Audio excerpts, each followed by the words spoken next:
across the UK. On DAB+, on your smart speaker, on your smart TV, and on your side. This is Talk.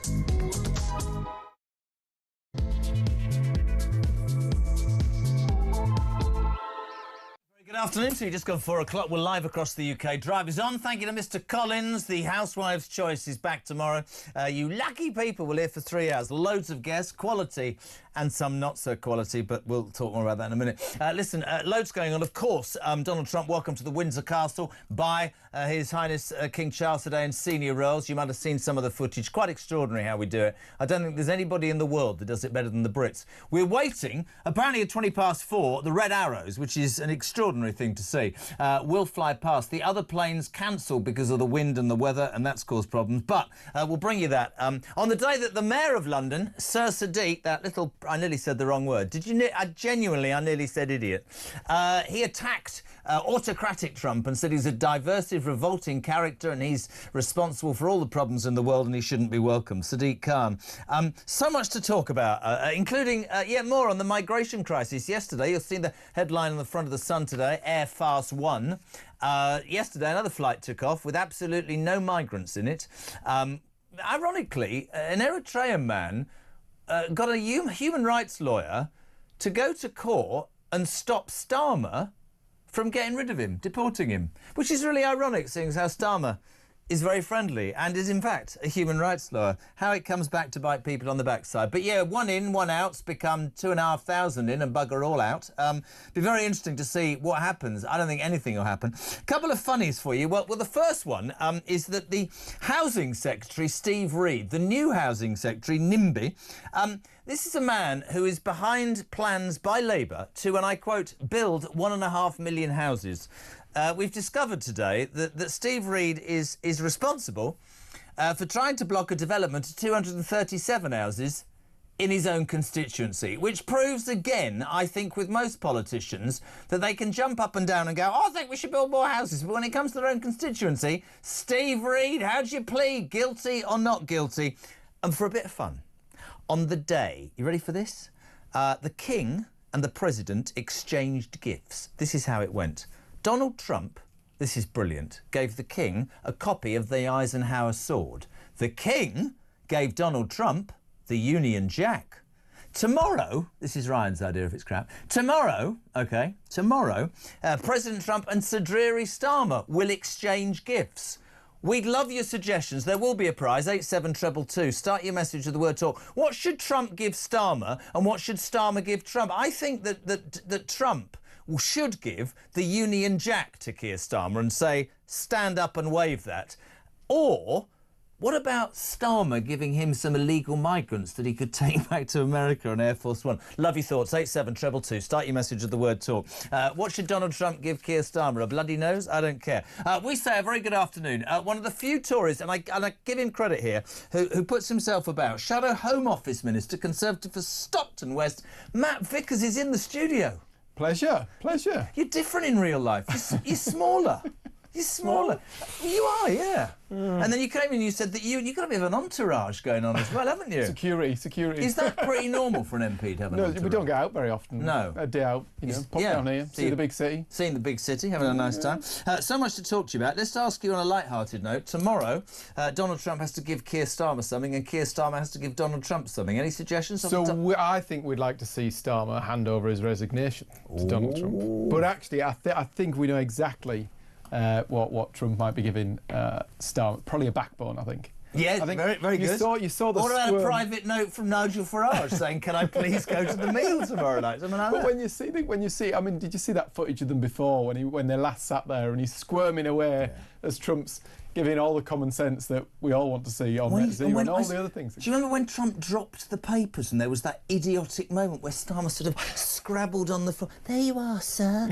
It looks ridiculous. Let's actually start, if we can. Wanted to speak to you yesterday, not maybe about today, but it was on yesterday. He's in trouble, isn't he?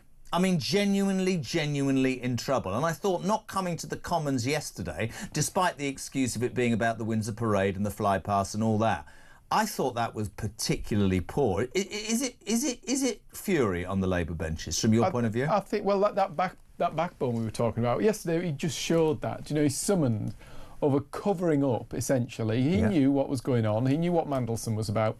He knew he was a wrong. We knew he was a wrong before he was appointed American ambassador. We already knew what was in his closet from all the other antics he's been on. I mean, how many times can the guy be sacked? Yeah. It's unbelievable. We knew it was there. He then doesn't show up to account for himself to answer the questions.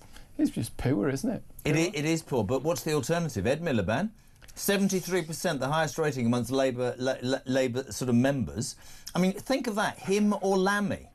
Scary. And also, from your point of view, your boss, I forget her name, Kemi Badenoch, of course, a bit better this week, but the criticism still remains. No, the criticism still remains that it's taken too long to put any meat on the bone, but at least she's at it. The reason Mandelson is gone is because Kemi skewered him at PMQs, put him on the spot, held him to account. That's why he's gone. You look at Winter Fuel. Why has there been the U-turn on Winter Fuel? Because Kemi kicked backside on it, made a hell of a lot of noise about it, applied the pressure. I've nothing against her, but can you tell us something from me? She's good enough to not read her questions and her notes. I'm being completely serious. That's a genuine thing. I think she's good enough to I think the British people want from here. I'm just looking at your notes there, Jesse. Have I got any notes? Have I? No, that's a ridiculous comment. I've got a couple of headlines. Oh, but do you know what I mean? You see her read a question like that. I think she's better than that. She definitely did better this week. Right. So let's have a bit of fun. Donald Trump. Love him or loathe him, what I was saying to Ian at the beginning was, he does what he says he's going to do. That's what we need in politics. That's why Nigel Farage is leading in the polls, isn't it? If people are, the thing with Trump is actually, if people are upset by it, usually means he's doing the right thing. You know, if you're making something happen, you're making change happen, you're affecting something. The fact the guy was re-elected tells you the message. That's what America wanted, a piece more of it. Do you know what he was selling? Was what they wanted. He's there, he's delivering, getting on with it.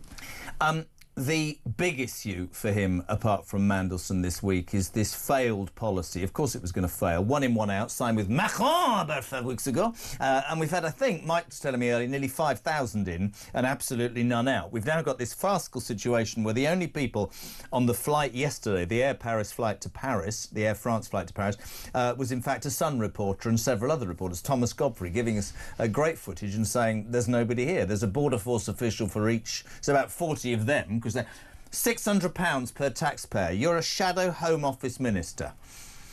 I know what you're going to say. You're going to say Rwanda doesn't seem such a bad deal now. But we have a government who are making the Tories look as if they didn't do so bad. And I say that with my hand on my heart. I never thought it would be this poor, but it is. The problem is I think we've become a bit immune. We talk about these big numbers of migrants. Actually, it is horrendously bad. In a year in office, now record levels of migrants coming in. It's not just a little bit, there's not a few hundred more coming. It's up nearly 40% in the year. There are more in hotels. Less of those people who've broken into this country are actually being removed. We can't go on like this. You need to get to the point where those people know when they get in those boats, they're not going to get to stay. Do you acknowledge now as a Tory that, yes, there are now people saying maybe Rwanda isn't such a bad thing? For me, hand on heart as a voter, I don't know why we can't damn well process, train and have organised in our country from years ago a system where we don't have to rely on that. That's me being honest. But do you accept that the Tories might have been going down the right road with Rwanda? We don't know. Well, we know that other countries are now trying to mimic it. Definitely been far quicker, speedier with bringing it in. That would have... I mean, Rishi Sunak called an election too quickly, but do you not think that if they'd been stronger with that, that might have... I think if we'd got those flights off, I think if we'd started moving... I mean, when you look at Albania is an example of where we got a deal in place. Rishi Sunak got a deal in place that said, if you come here from Albania, it was one of the top places from which people are arriving, you're going back. 93% less people rocked up on our shores. It worked. If we'd got Rwanda off the ground and we got the thing running... But Nigel Farage says that he will go and he will make deals with all these governments. Why didn't the Tories make more deals? Well, they were making deals, but it's about how you actually... You know, it's very easy to say on a press conference. Of course. Very easy to tweet. But they could have done more and sooner. We needed to move you would quicker, agree that, and we needed to ship them back. I mean, the reality is it doesn't matter where you send them. You can send them to Timbuktu.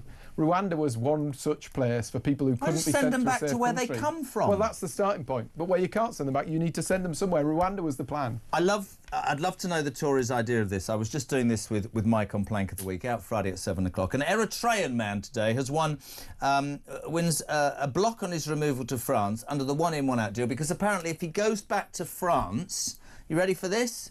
He won't be able to be receiving the treatment that he's got used to in the United Kingdom. Now, apart from me wanting to rant and rave, and I do it every single day, do you know what I believe the next government should be, or should do, whatever their colour? Somebody needs to take the powers away from these left-wing human rights lawyers who are being funded by us to screw us. I think it's absolutely outrageous. And the irony is not lost on me that this one's blocked Starmer and he's one of them. But I think they have too much power, man. Well, the other starting point there, if the guy is saying it's going to be too uncomfortable to go back to France, one of our problems as a country is we're making it too bloody comfortable for people to come. People will keep coming the minute we continue to dole out benefits, the minute we make people too comfortable. Why would you leave the safe country of France to come to the UK unless we've got something fundamentally wrong if people are encouraged, successive governments, and I'm not blaming you, wrong. have made it too easy. And I think I keep saying this, and even Mike's beginning to get bored, right? I think we've reached a moment where the British people, and I don't think it matters whether it's Kemi or Nigel, it's not going to be Starmer, where they're going, hold on a minute, we've done everything right, we've played the game by the rules, and we're missing out to people who've never played the game, never contributed. And maybe in years gone by, we were the moral leaders and we did this and we did that. All that's gone. All these people that jump up and down and go, oh, you're far right or you're Nazi. There were 1 million people in London on Saturday, not 100,000, right? Oh, hold on, Starmer's at Windsor. There he is. Oh, lovely. He's about to take his seat. Don't fall off your chair. Tell me that's not Ed Miliband, is it? No, it can't be. He'll be happy today. Miliband is blowing a hoolie. Think of all the electricity that we're making today. It'll be those butterfly things that will be going around. But on a serious note, I do think that there has to be an understanding politically that the British people, the silent majority, have found their voice. I do. Well, the reality is we can't afford to go on like this. We can't afford to fund it. The pressure on the health service, the pressure on housing. We talked about housing, pressure on housing, pressure on every single thing going on in the country. The economy is being trashed by Labour, and this is just another huge cost that we're having to pick up. The reality is, if people arrive in this country illegally, they have to go back. We have to make that work. Whatever it takes to make that work, we've got to do it. Have you seen that clip from Thatcher in the 80s? Have you seen that clip on YouTube? Far away. It's extraordinary. She just said the right honourable gentleman raises the point about foreigners coming to this country, illegal immigrants. She said, of course, this country should and always will accept genuine refugees from war-torn areas. But if the gentleman, the right honourable gentleman, is suggesting that people should come here without paperwork and without accepting and adapting to British ways of life, and they should remain, he's advocating international chaos. And I thought, Jesus, that was 40 years ago, Matt. Spot on. Spot on. And there was a leader who didn't care. That's another thing I want to ask you. I don't know if Kemi's the person or not. I don't know if Nigel is. But the other reason Trump is admired in certain areas in America is he'll take the flak. I'm sick and tired of... You're not one of them. You're a good man. I'm sick and tired of politicians that won't answer a question because they haven't checked with a focus group. Tell me from your guts what you think. I'm not talking about you. I'm talking generally. Tell me... Don't pretend to be perfect. Yeah. The weather-vane politician who wants to... Yeah. Nigel at the weekend said to me, somebody asked him, have you drunk, gambled, womanised and you know, I don't know what else, smoked? And he went, yeah, all four. I think British people are fed up with, I'm perfect, I'm an MP. No, you're not. Warts and all, you're human beings, all of you. We don't like... The problem is the way that the press has got... We don't like characters in politics. People who arrive there have to be holier than thou and, you know, any of them that happen to... But imagine turning that on its heel and standing up and going, I'm standing for Parliament. Listen, couple of divorces, I've got 4 kids, I once smoked cannabis when I was 16, I'm sure I've had a few drunken nights out and slept with a couple of women and blah, blah, blah, but you know what? This is what I believe in, this is what I'm putting in front of you. That would completely disarm the press and make it about the principles. Yeah. Do you know what I mean?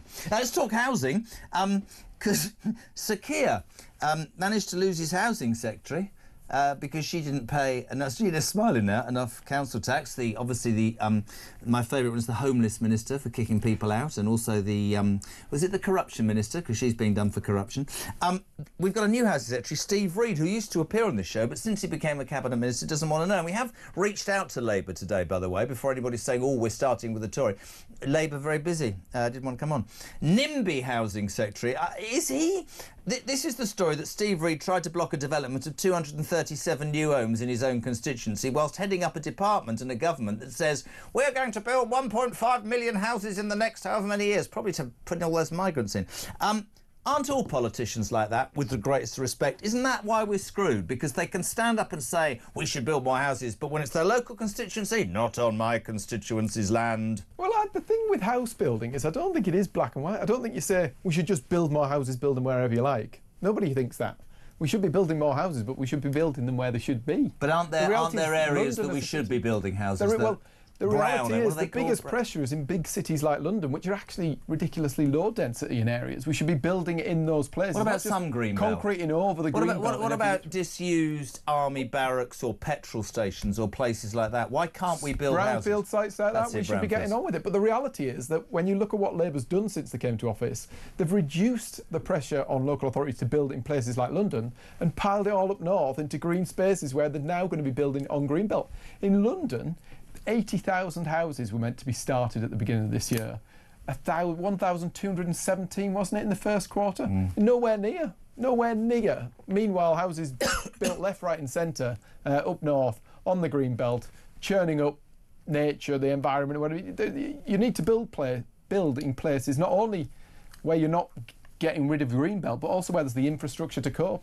When the tube drivers aren't on strike, that is, this is where you need to build, where you can get connected, where you can get around. Let me tell you something. There is absolutely no doubt in my mind that what the train drivers are doing is going to result in driverless trains. They're going to say you work 3 days a week. I do other stuff on a Thursday and Friday. 32 hours a week, 4 days, 80 grand a year, and you're moaning. Well, it's like the doctors. I mean, if you're going to stand up, you can talk about a black hole. Don't give 11 million quid to a bunch of young doctors who are going to ask for the same thing again. Do you believe, before we let you go, and we really appreciate you being here, do you believe that the Tory party can recover? It's going to recover. We need to recover. Do you think they can? This country needs the Conservative Party to recover. When you look at the state of our economy at the moment, Reform. Inflation Reform is the Tory party, isn't it? It's now 100,000 jobs lost in the hospitality sector. I get that. But reform is talking Conservative language. Many people... on certain things, but actually when it comes down to it, we're talking about welfare reform, about cutting that benefits thing that is spiralling, the beast of benefits at the moment is spiralling, going off the charts and is costing the taxpayer a fortune. Reform aren't on message with that. We had a vote yesterday in the House on the 2-child cap. We're reforming there with us, voting against the trying to protect the 2-child cap. You can't have limitless benefits. That is not a Conservative thing to do. We believe in being on the side of the people who work hard, the people who create jobs, the ones who get up early and graft.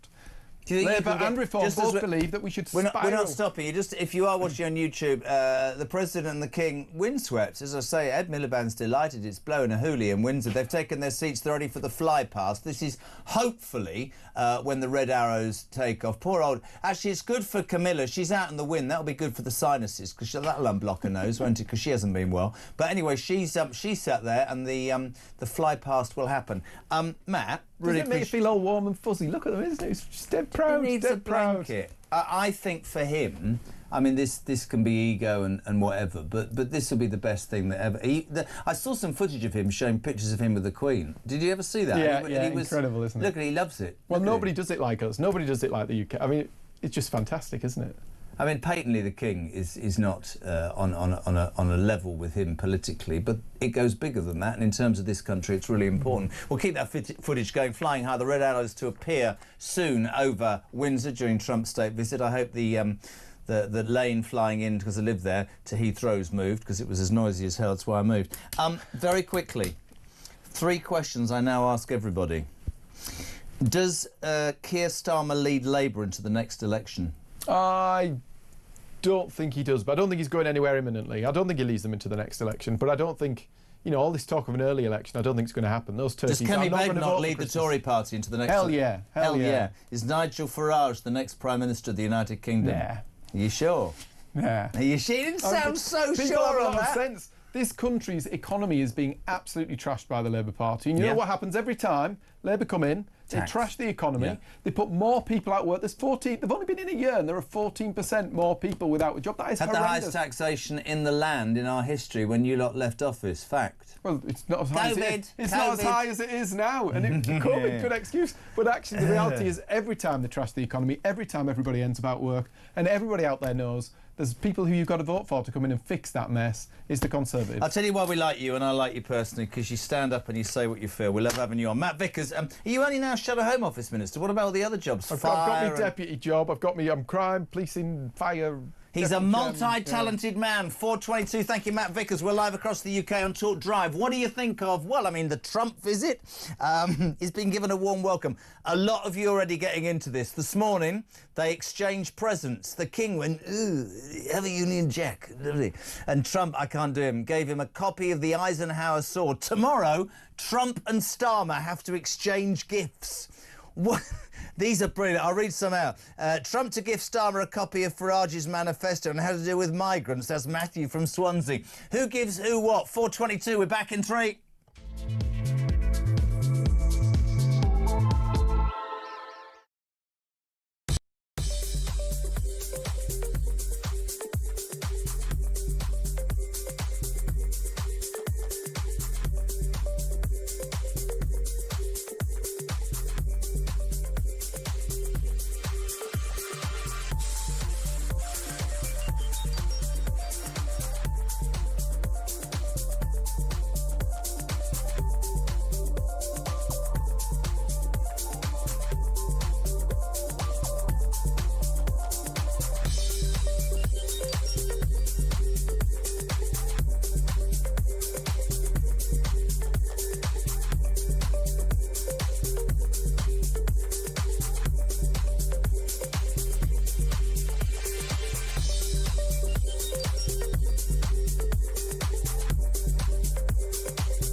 This could be the most catastrophic set of results halfway through a government term the country's ever seen. So the pressure's really on, and I think it would be unlikely for Starmer to go before May, unless Mandelson, delivers him an extra set of some kind. Yeah.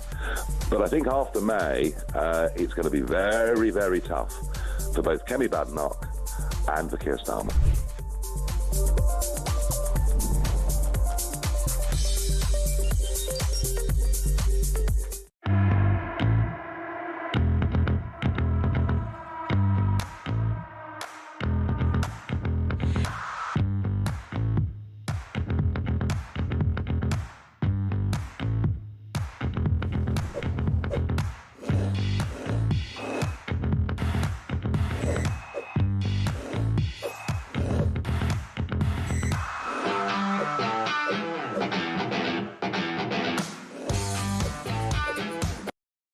Across the UK, on DAB+, on your smart speaker, on your smart TV, and on your side.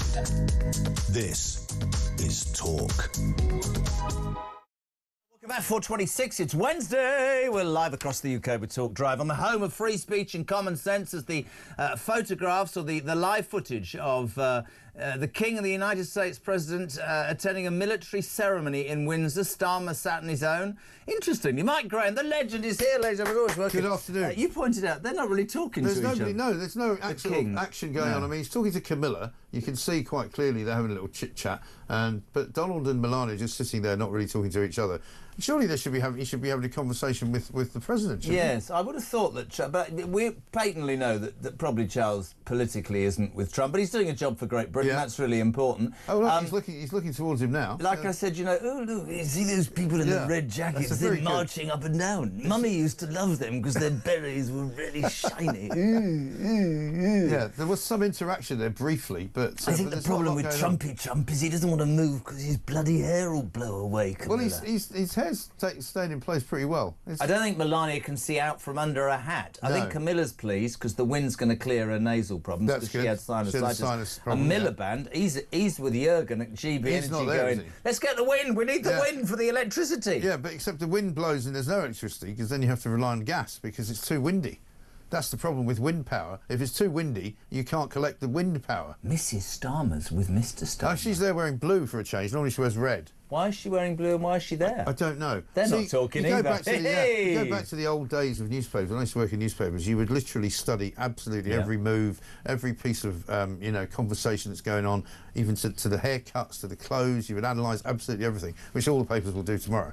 You know. So you wouldn't be sort of at a pub in Fleet Street just laughing. You'd be doing proper serious work. Oh no, you do proper serious work. Absolutely in the pub in Fleet Street. In the pub in Fleet Street. Watching it. What do you make of this state visit? It started obviously. Brekkie this morning is ever brilliant. Listened with the kids on the school run. Uncle Mike they call you now, which is quite worrying. Yeah, I think Oliver's make Britain great again, and he's only 5. Good man. What do you make of this? Patently important that we do it. Donald Trump pluming his feathers. That's fantastic. But again, you look at those photographs and you just see the President of the United States, the King of England, and Starmer 3 rows down. Yeah. And you realise how unimportant Starmer is and how embarrassing for him to be sitting there at this moment, at the lowest point of his premiership, right, where everybody knows that he's about to leave the office at some point. I've been saying this a lot. You've been saying this from the beginning of time, right? And I must, I'm not going to pretend to be Nostradamus. I didn't know what it would be. I just knew there'd be something. Why? Because I just don't. An instinct. I just don't think he's got the wherewithal. He hasn't got the gravitas. He hasn't got the knowledge. He hasn't got I think, frankly, the intelligence to do the job. It's too hard for him. He can't control anybody. No, we were talking about this yesterday. He just doesn't seem to smell it to me. There's nothing authentic, right? So obviously the humiliation continues. We've had Rayner go. We've had the Mandelson debacle that I think will come back and bite him. Which is still going on, by the way. That's not going to go. No. 1 in, 1 out. Yes. Front of the Sun today. I don't know if we've got it. Probably not. Air Fast 1. Great headline. Thomas Godfrey. Brilliant. The irony is not lost on any of us that one of his own ilk, a human rights lawyer, has stopped him having any success with his policy for dealing with illegal migration. Yeah.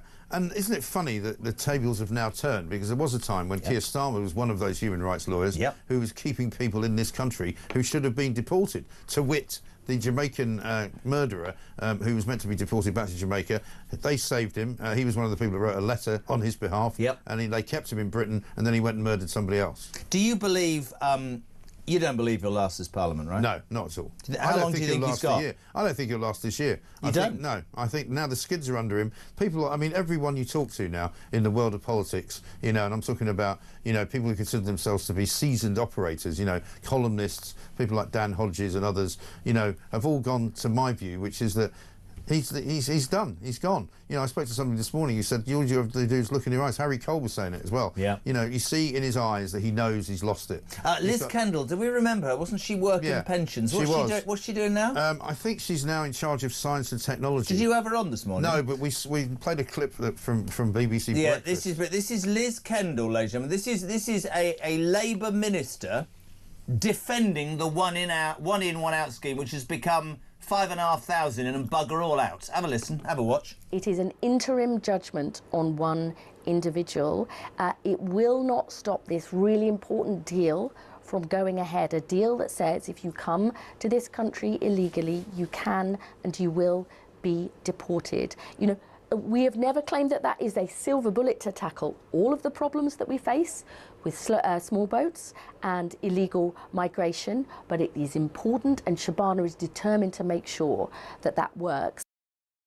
You just don't even buy the fact that they even believe themselves what they're saying. She says it's not a silver bullet, but she says that this one case won't stop the others from going through. Well, it's not just one case. There's one case of a particular man, an Eritrean man, who apparently can't go back to France because he'll be destitute. Can we just talk about this, please? Yeah. He's got a human rights lawyer to convince an idiot judge in this country that if he goes back to France, we're past saying it's war-torn, France isn't war-torn, No.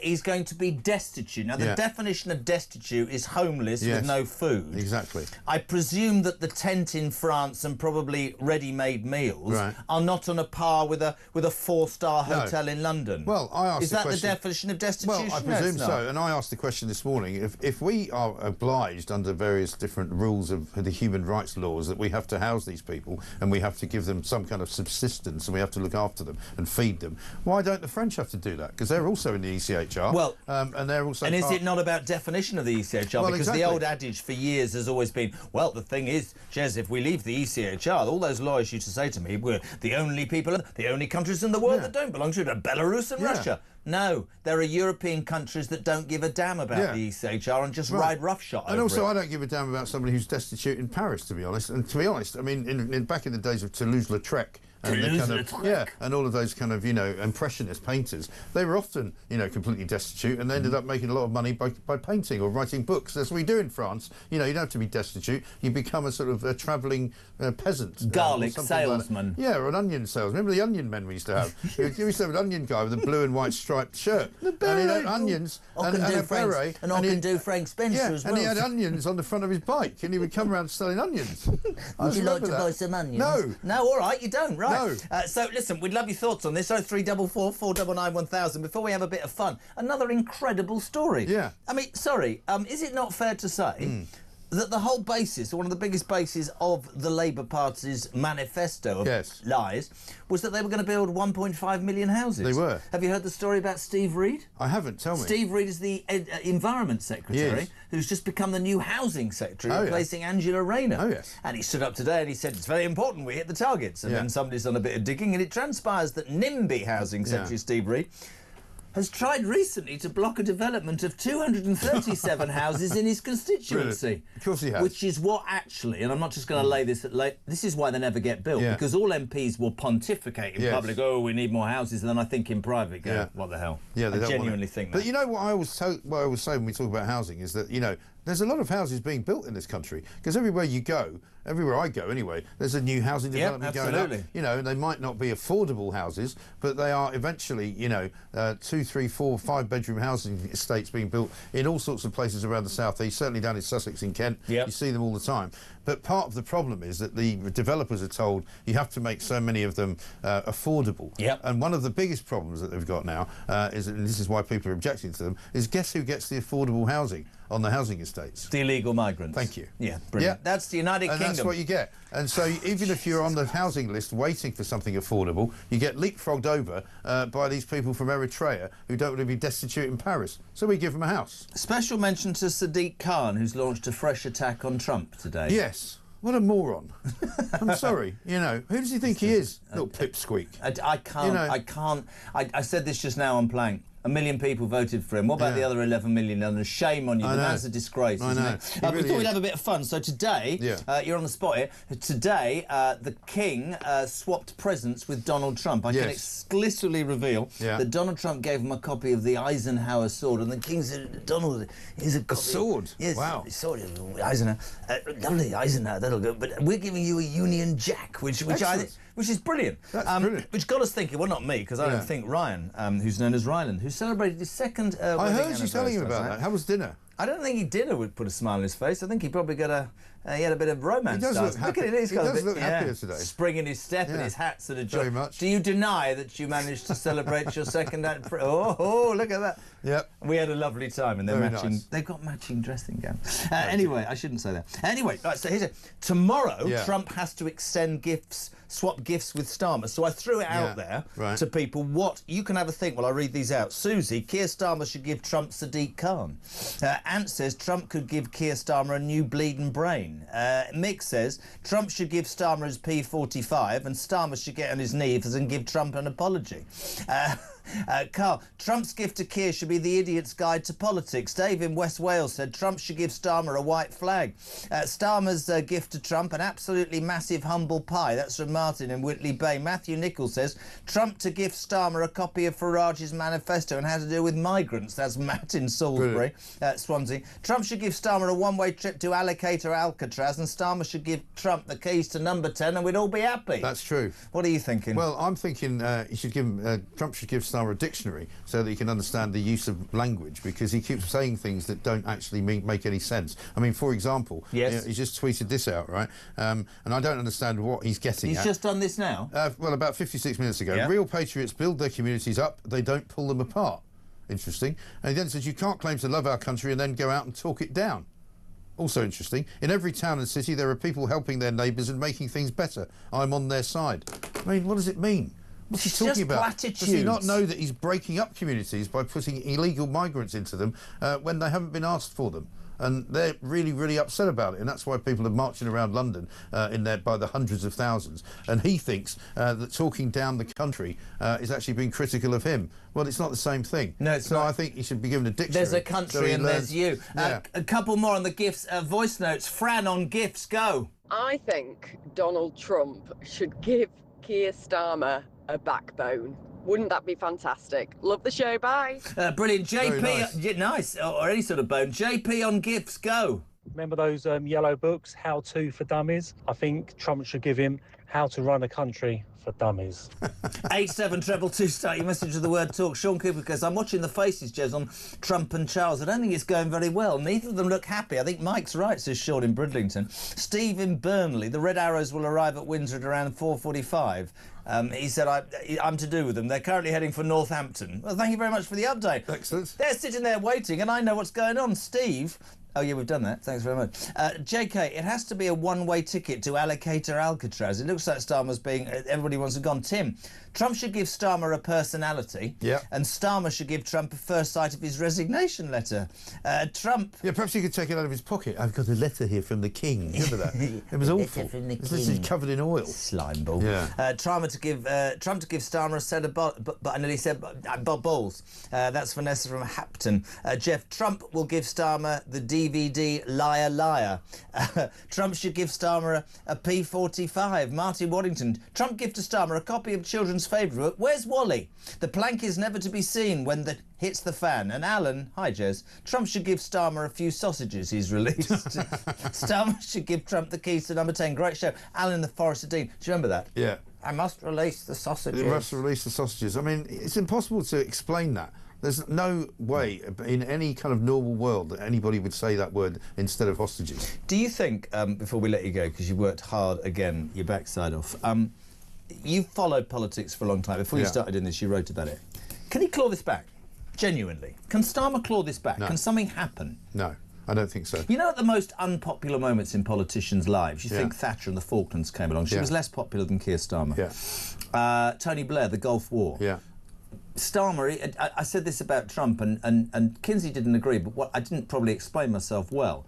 I believe the Epstein thing has been removed by what happened at the appalling assassination of Charlie Kirk. Yeah. Politicians who work out, sometimes things happen. Can something happen for Starmer? But I don't think it can, because, I do know what you're saying, but I think for Tony Blair, for example, one of the big things that made a difference to him was not so much the Iraq War, but it was 9/11. Yeah. Because he said quite rightly, 9/11 changed everything. Yeah. And no matter how much criticism he gets for doing what he did in Iraq, and we can all do it now, there was a lot of people wanted him to do it at the time, particularly the President of the United States, and he stood, as he said, shoulder to shoulder with George Bush, and they went into Iraq together.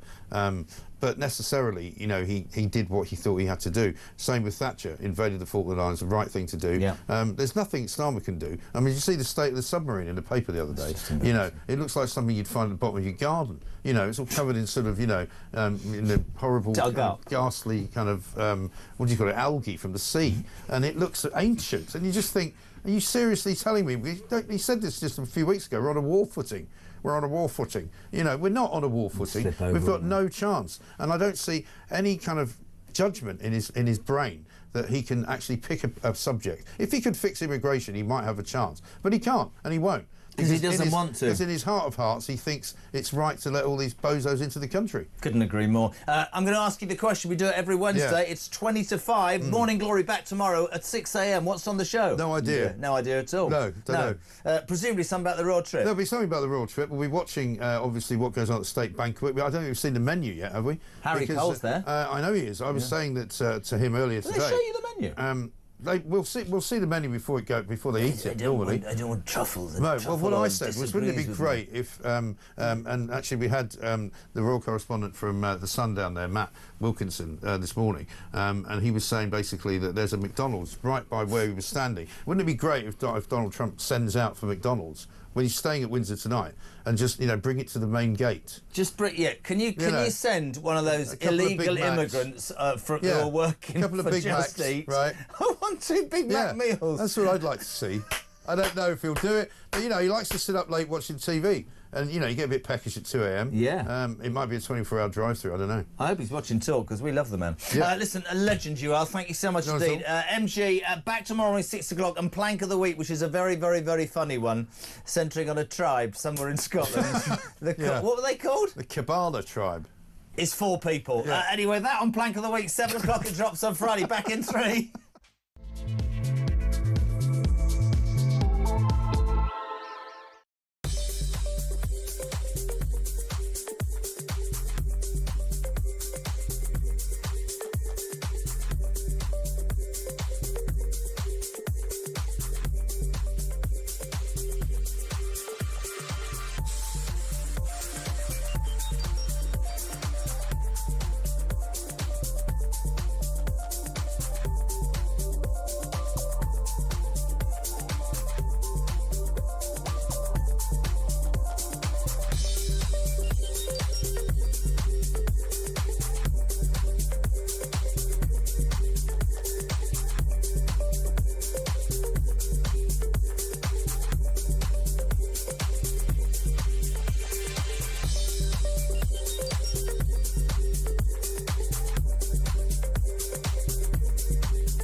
Across the UK, on DAB+, on your smart speaker, on your smart TV, and on your side.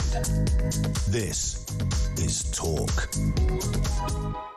Welcome back, 4:45. We're live across the UK. Just reading some of these very quickly. We jokingly said, because this morning the King and the President, Trump, exchanged gifts. Trump gave the King a copy of the Eisenhower sword, and the King gave Trump a Union Jack, which I hope he's happy to fly. If you are watching on YouTube, the red arrows have literally just gone over Windsor Castle. Extraordinary.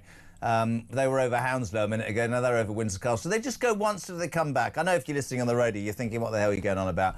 But that's pretty spectacular. One of the few things in this country that is spectacular. So we thought we'd have a bit of fun on 87222. What do you think tomorrow when Starmer and Trump exchange gifts could be? Matt Ridley says Trump should give Starmer a plane ticket to France. That's true.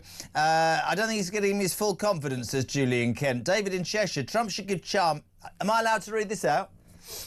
Trump should give Starmer a lie detector test, and Starmer should give Trump some answers. We asked you. I don't go there.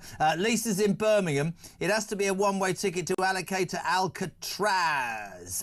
Bob Oh, I thought it said Bob the Builder, Bob Beletha. Hi, JK. Starmer will give him a new ambassador and Trump will introduce Farage as the new Prime Minister. Can you imagine if he said Starmer? Well, he wouldn't sound like that, would he? Here's my present to you, Nigel Farage. 4:45 to the phone lines on Talk Drive. Very quickly, Gary in Derbyshire. Good afternoon, sir. How are you? Hi there, Jeremy. As what the court said, the famous quote, sorry, I've just lost it there. Listen, the reason I rang in is because of all these people protesting against Trump. Yep. The first thing that'll happen when Putin starts throwing rockets into Europe is, what is America doing? Why isn't Donald Trump helping us? That's the first thing they'll be saying. They'll soon change the tune. Listen, Donald Trump is I would say this, Gaz, in Derbyshire, I appreciate your call. Donald Trump is a very divisive figure and a figure who splits people's opinions. And I will never, ever stop people having the right to protest. But all I want in all of this stuff is to have, you know, a degree of balance and a degree of fairness. And there isn't, and there hasn't been. Quickly to Leeds. Callum, you're on Talk Drive. What you got? Hey, Jeremy, I love this show. Firstly, I just want economic trade concessions from this. I don't care who's protesting. I just want more biofuels in the UK. But I think I agree with Mike Graham completely. I think that basically he looks really tired and he's run out of energy. What's going to happen is, because of his atrocious polling numbers that's dragging Labour into pit, they're going to end up having to, the party insiders are going to coup him, because they'll realise that if they have him as leader in May, they're going to lose Wales, they're going to lose most of the North, they're going to lose all South councils. We're going to have to get rid of him and replace him with someone like, I don't know, Andy Burnham. It's not going to happen, Andy Burnham. I keep having this conversation. Everybody's going on about the King of the North. Let me tell you something that I know for a fact. Andy Burnham's ego, and in fact the reality of his situation is he would have to stand in Manchester, OK? He'd have to stand in Manchester. Be a Lord. What? It could be appointed to House of Lords by King, because King gets tired of Starmer because he's ruining Kingdom. King's a constitutional monarch. He's never going to get involved. He can't do. He can't do. He has to set good at country. Well, listen, all I'm telling you is Andy Burnham right now, and I'm being completely honest, I don't know whether he's any good or not, Andy Burnham would have to stand in Manchester. If you look at the polling right now, this is not made up, this is a fact, every seat in Manchester would go to Reform in a heartbeat. It's an interesting analogy. Callum in Leeds, thank you very much indeed. Joanna in Salisbury. Jez, Trump could send Starmer to study politics with J.D. Vance, and Starmer could do nothing better than lick troops' boots. There you go. Jez, great show. Rob, even from Burnley. I'd like Trump to present Sir Keir with a pair of designer glasses in front of all the press. Brilliant impersonation, Jeremy. Andrew Gridley, thank you very much indeed. It's all a bit windy.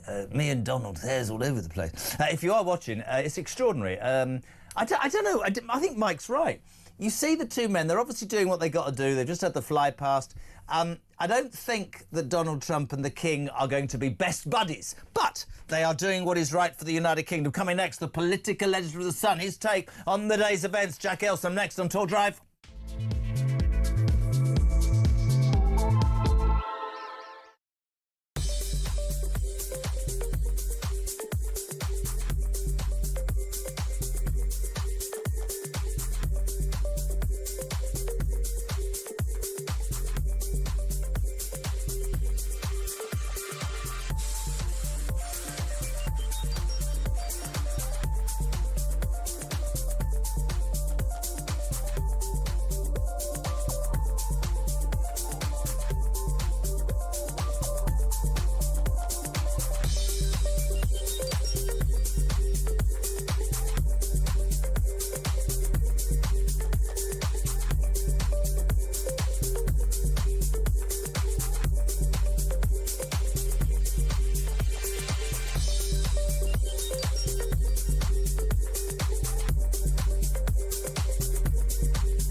this could be the most catastrophic set of results halfway through a government term the country's ever seen. So the pressure's really on, and I think it would be unlikely for Starmer to go before May.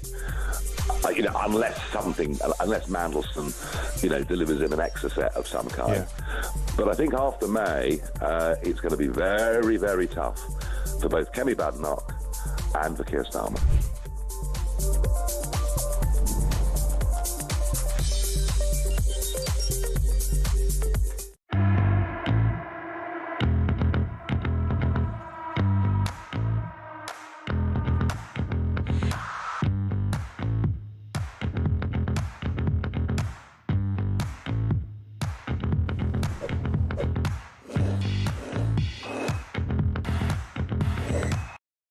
Across the UK, on DAB+, on your smart speaker, on your smart TV, and on your side. This is Talk. Welcome back, 8 minutes to 5. Let's cross, I think he's in Westminster, political editor of The Sun. Jack Elsom, good afternoon, sir. Good afternoon. How are you doing? I'm very well. I'm watching these. I'm watching the. Oh, he's just put his hand on King Charles's back. That's not good. I'm watching the pictures of the Trumpster and the King. There doesn't seem much affection just off the top of my head. I could be missing. I think it's a convenient thing for both of them. I'm not saying they're going to be best buddies forever, Jack. Well, what did you expect? Did you expect sort of a massive hug, back slapping, ruffling of the hair, the old mucker, that kind of thing? Well, I don't think any ruffling of the hair. I think the wind's doing that, Jack. The wind's doing that. Well, that's quite true. No, listen, I do think that they do have a strong rapport.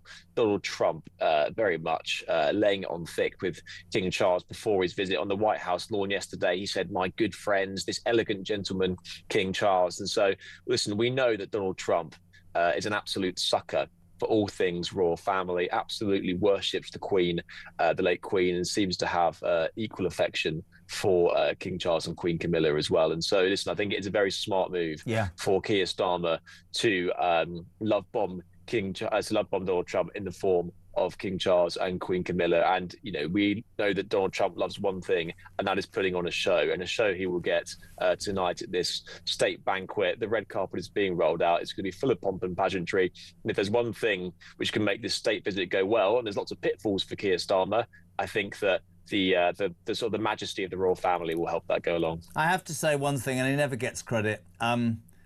God, King Charles is bloody good at this stuff. Ryan and I were just watching him. He's good at this stuff. And actually a lot was said last time about how Trump was sort of domineering the Queen and leading. He literally is. The King is all over it. Let's talk politically, Jack. It's been an interesting day. 1 in, 1 out, 5,500 in and none out. I was saying the great headline in The Sun this morning, Air Fast 1, and we were talking about that last night. It's not lost on me, the irony, it's surely not lost on you as well, that one of Starmer's own, those left-wing human rights lawyers, is responsible for scuppering his answer to the migrant problem, for Christ's sake, because the Eritrean man is allowed to stay, because apparently he'd be destitute if he returned to France and had to live in a tent. That's not how I see destitution, but maybe I'm missing the point. No, it's totally beggars belief. And I know we talked about this yesterday, but I mean, what does this say currently about our legal system, where you can't even deport someone back to a safe country from which they arrived a matter of weeks ago? If it was something like Rwanda or a Middle Eastern country, as happened under the Tories, where it was incredibly difficult to deport them because left-wing lawyers went to the courts and the whole thing got bunged up in the legal system. But the fact that we can't even seem to deport people back to France across the Channel just seems absolutely crazy. And I do think now that the government will come to the realization that only serious and radical reform of the court system in the country will stop the migrant crisis. And the Tories sort of came to that conclusion eventually, but by that point trust was totally lost. And I think that Keir Starmer's government will slowly realise that this is what they need to do. But there will be a big tussle inside government, because as we've talked about on the show many times before, the Labour Party and the government is stuffed with people that absolutely worship on the altar of human rights laws, whether that is the Attorney General, whether that is the Prime Minister himself. Although, I think that the Prime Minister, seeing his own electoral fortunes tanking popularity and drift in the polls, will quickly come to the conclusion that he needs to sort this out, because I can't believe re-election chances live or die. I can't believe it's taken him 14 months. I heard something, and I can't remember. It might have been Mike and I talking earlier. The whole irony of this situation is we're still paying £600 a ticket for each seat, and they've booked 40 a day, along with Border Force people, every day this week. Judges and lawyers are making it impossible for that to happen. Do you know what's happening on Saturday, Jack Elsom? A flight's coming from France with the numbers of migrants that we said we'd take. I bet that won't be cancelled. So by Saturday, it'll be 50 in and none out. Because, again, we're farcical. The Sun is so right. We can't even send people back to France. And I'm not political, right? I'm just an old 60-year-old man. But we're becoming a laughingstock, Jack. A laughingstock.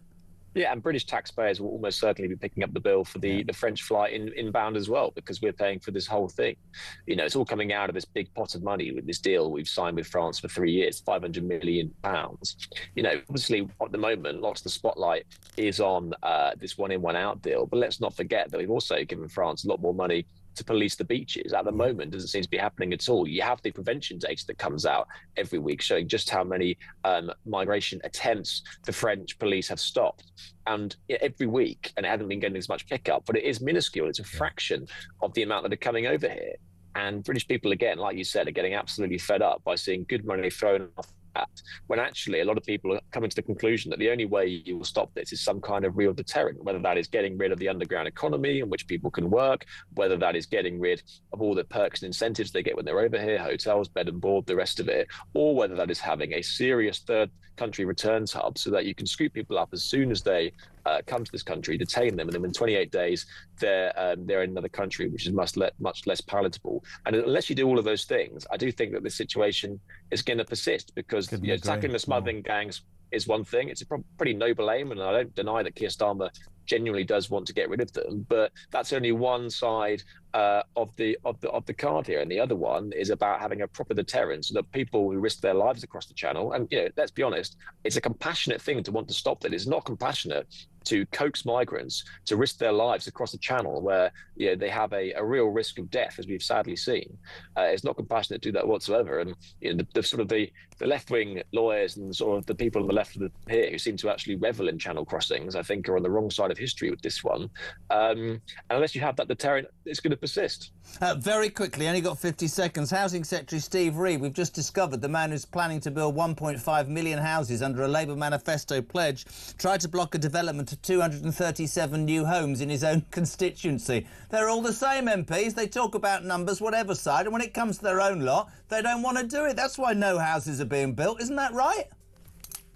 Yeah, totally. They're all for building houses, except it's in their area when their locals kick off about it. There's 1.5 million houses which the Labour government have promised to build by the end of the Parliament. At the moment, looks pretty out of reach, and that is because you need serious reform in the planning system. You need to be able, and listen, I do understand there are concerns from people who don't want houses built because they have all sorts of concerns about views or whatever, but it is a fact that we do need to build houses in.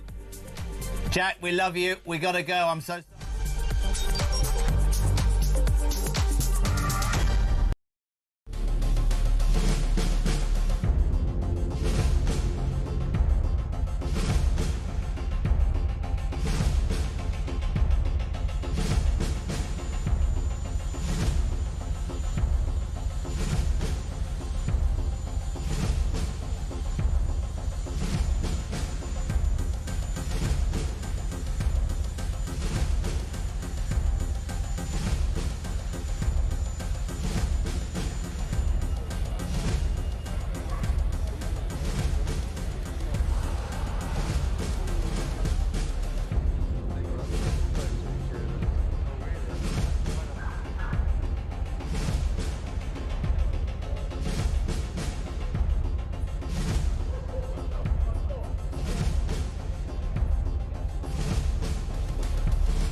across the UK. On DAB+, on your smart speaker, on your smart TV, and on your side. This is Talk.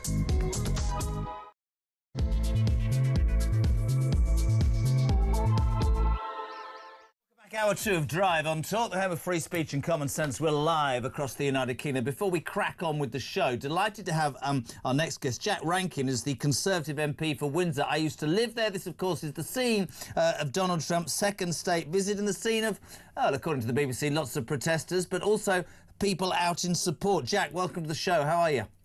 Hi, Jeremy. Thanks for having me. Pleasure. I lived in Windsor for 7 years. What does this mean today for the town? Because it would be fair to say it's all within the confines of Windsor Castle. He could even have 9 holes of golf on the Windsor Castle Golf Club and nobody could see him. That's a deliberate ploy. Is it to keep him away from the protesters or what? Well, I don't know about that, Jeremy. You know, thoughts on Mr. Trump are mixed. He's obviously a Marmite political character. But as you know, because you lived in Windsor for 7 years, we're very proud of being a royal town. So whatever people think of Mr. Trump as an individual, I think they respect the institution of President of the United States and they respect that he's here as His Majesty's guest. So we're just trying to put the best of British pomp and pageantry in front of him because our relationship with the United States is our most important bilateral relationship. So it's important that we do our best to make him feel welcome. And Windsor, I think, will play its part better than anywhere in the country to do that today. It's really interesting when people say, you know, why are we doing this? He's had one already. Why should a man who is, you know, divisive to many, but to others is a man who does what he says he's going to do. God, we could do with that right now in this country, in my humble opinion. The fact of the matter is, this is the king doing it for the government because this is important not only for that bilateral relationship in terms of military and defence but also in terms of business. This morning there was a story of a $30 billion deal with Microsoft, investment in the United Kingdom and jobs, and we know, do we not, about Trump and the tariff situation where he seems to move on a daily basis. I mean, India was his closest mate 12 months ago. Now they've got 50% slapped on everything. And I don't compliment Keir Starmer on this show at all. I think he's toast, but perhaps one of the few things that he's done against what I thought he would do is actually managed to maintain a relationship with Donald Trump. I thought it would be an absolute disaster. He's managed to be more successful with Donald Trump than he has been in his own party for this country, if we're being absolutely honest. I mean, he's in free fall, but it can't be over-exaggerated, can it, Jack, how important the relationship between the United Kingdom and the United States is? No, that's true. You mentioned the defence, and that's obvious, and the trade, and that's obvious too. The United States is the most powerful country in the world, and it is our most important ally. It is really that simple.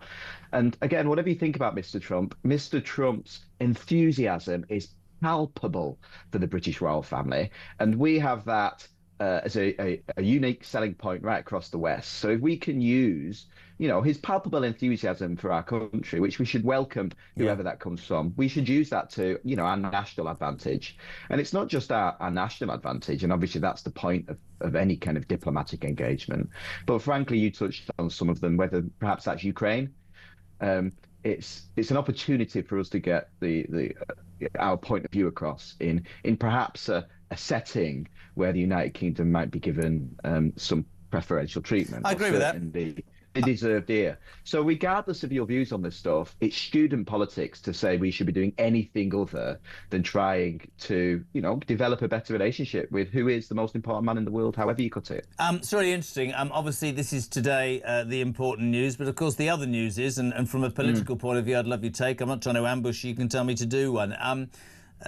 Keir Starmer is, by anybody's standards, and I was saying earlier, Mike Graham has been going on about how he won't last for months, and I used to laugh at him. I don't laugh anymore. This man has, I mean, don't take this the wrong way, Jack, because I'm always straight with people. The British public, I reckon your party could have offered the British public 50 grand each at the end of the last term of office, and they wouldn't have listened. They'd stop listening to your party. I personally am very vocal in the fact that I think your leader should have been out with more meat on the bone sooner, and I think that's why people are listening to Farage. But I will say this, I never imagined how hopeless, how lacking in any authenticity, and more than anything, I just don't think he gets politics. I just don't think he smells it. I don't think it's in his DNA, Jack.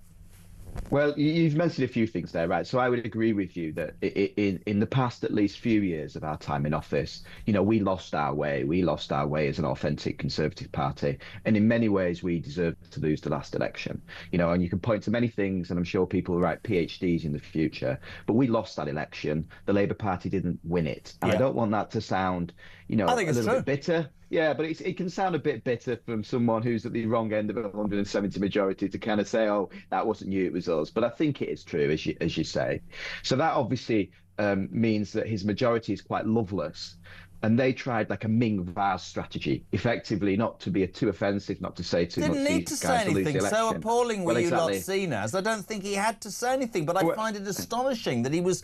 I mean, they must have known 2 years out, Jack, they were going to win. The woman who was prepared to create their first 100 days was gone in 93. They haven't had a plan at all, man. Well, they significantly underestimate how difficult government is. They had this view that, you know, we were effectively the problem, and there's many things the Conservative Party struggled with and failed on, but ultimately governing is really very difficult, and we had to deal with the Ukraine situation and what did that to energy prices and to COVID.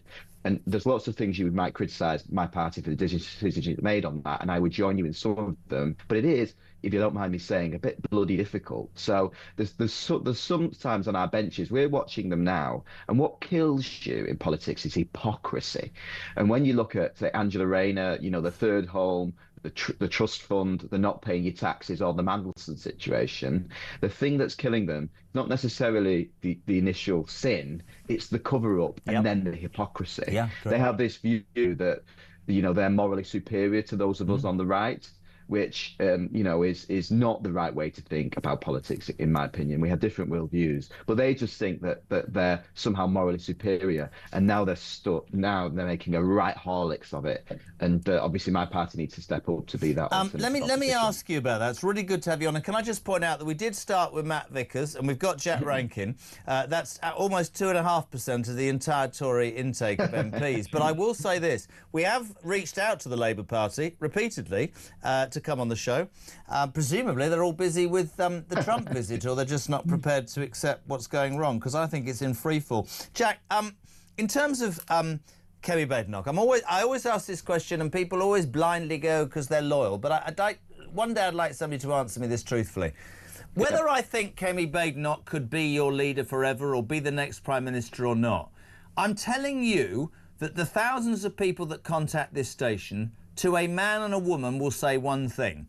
A, and one, which you've done, the Tories need to accept the blame. And B, and two, this woman needs to stop telling everybody she's having a review into what went wrong. What went wrong was that you didn't do what you said you were going to do. And I believe, and I think millions of people are believing in this country at the moment, that Nigel Farage, love him or loathe him, a bit like Trump, if you want to use that analogy, has read the room, has got the ear of the British people because he's on the front bloody foot. And I and millions of disaffected Tory voters who wouldn't have voted for you last time because we were fed up would look at it and go, he's speaking and she's still talking about a bloody review. Yes, she's been quite vocal this week, and you're going to say to me, she dealt with Mandelson, but nothing over a year, mate. Not quick enough. Would you agree with that, or is it difficult for you, that question?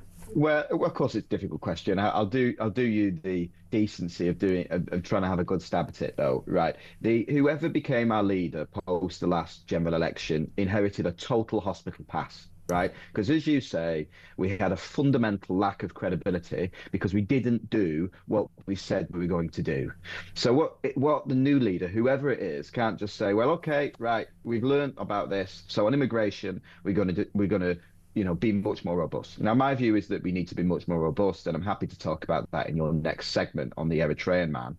But saying it is not enough, right? There's a big piece. So one of the reasons Farage, in my view, is really quite popular at the moment is because, we failed and the public has not yet forgiven us, and they might never. That's still an open question. And these guys have got so bad at it, as you've described, so quickly. So I think there's this sense of well, let the other guy have a try, right? And I think that's a natural thing to think. It's true. But come a general election, the reality is that our mortgages are on the line, our jobs are on the line, our pensions are on the line. And I think you're quite right to say that Mr. Farage quite often captures the natural zeitgeist. You said in an earlier question around Starmer not quite getting it, and I think Farage is the opposite of that. He's an instinctive politician who can obviously hit on speaks from the some heart. of those, speaks from the heart. He's authentic, no one doubts that. But running the British government is bloody difficult. Keir Starmer is finding that. So I think Kemi is right to say, we can't just say, we've changed our mind on immigration. We need to do the serious work. So, for example, we put together this deportations bill that talks about disapplying human rights legislation in integration cases. I think that talks to how we got our focus wrong on migration, and which was our biggest failure in office. So we're demonstrating that we changed, but we're also doing the serious work. But the reality is that no one is ready yet to listen to us, and I can't blame them for doing that. But we've got to do those hard grafts. And just further on your criticism there of Kemi, right? I'm on the right of the party. It sounds like you might share that kind of sympathy. I knock on doors, and some people will tell me that we're not voting for the Conservative Party because you came part of the whole social democratic mix, okay? But then you speak to another person, and Windsor, it's quite a prosperous place. We have people who are socially liberal but economically conservative. They'll say, oh, Boris, Liz, Brexit, you're crazy these days, right? But for each one of those, I'll find 10 people who say you were fighting like rats in a sack. You were more interested in who was up and who was down at Westminster. So there's a sense amongst ourselves that, fighting over, who sits in what deck chair whilst the Titanic is going down, potentially is self-serving and self-interested. So, I think we've got to be a bit sober about realising it's going to take some time, and we've got to do the hard yards. I hope you thought that was an honest answer. Do you know what? I'm going to say note to Kemi Badenoch, and Ryan will nod his head. That is the best answer I've heard from a Tory MP since the last general election. You should be on the front bench, my friend. I mean that. No, I mean it. Well, that's kind. Let's talk Eritrea. Another criticism of the Tories, and I'm being straight with you. As I look at you, not another one. Rwanda, as it turns out, wasn't a fan. Probably wasn't such a bad idea. I think, and Matt agreed with me earlier, too slow in implementing it. Election called too quickly. Should have got the flights off. This week, 2 days, 2 flights. And the irony is not lost on any of us, is it? That it's Starmer ilk. It's one of his bloody own, one of those human rights lawyers who is stopping his not really new policy from sending people. I want to ask you something, and maybe this will go back to your party. I said it earlier.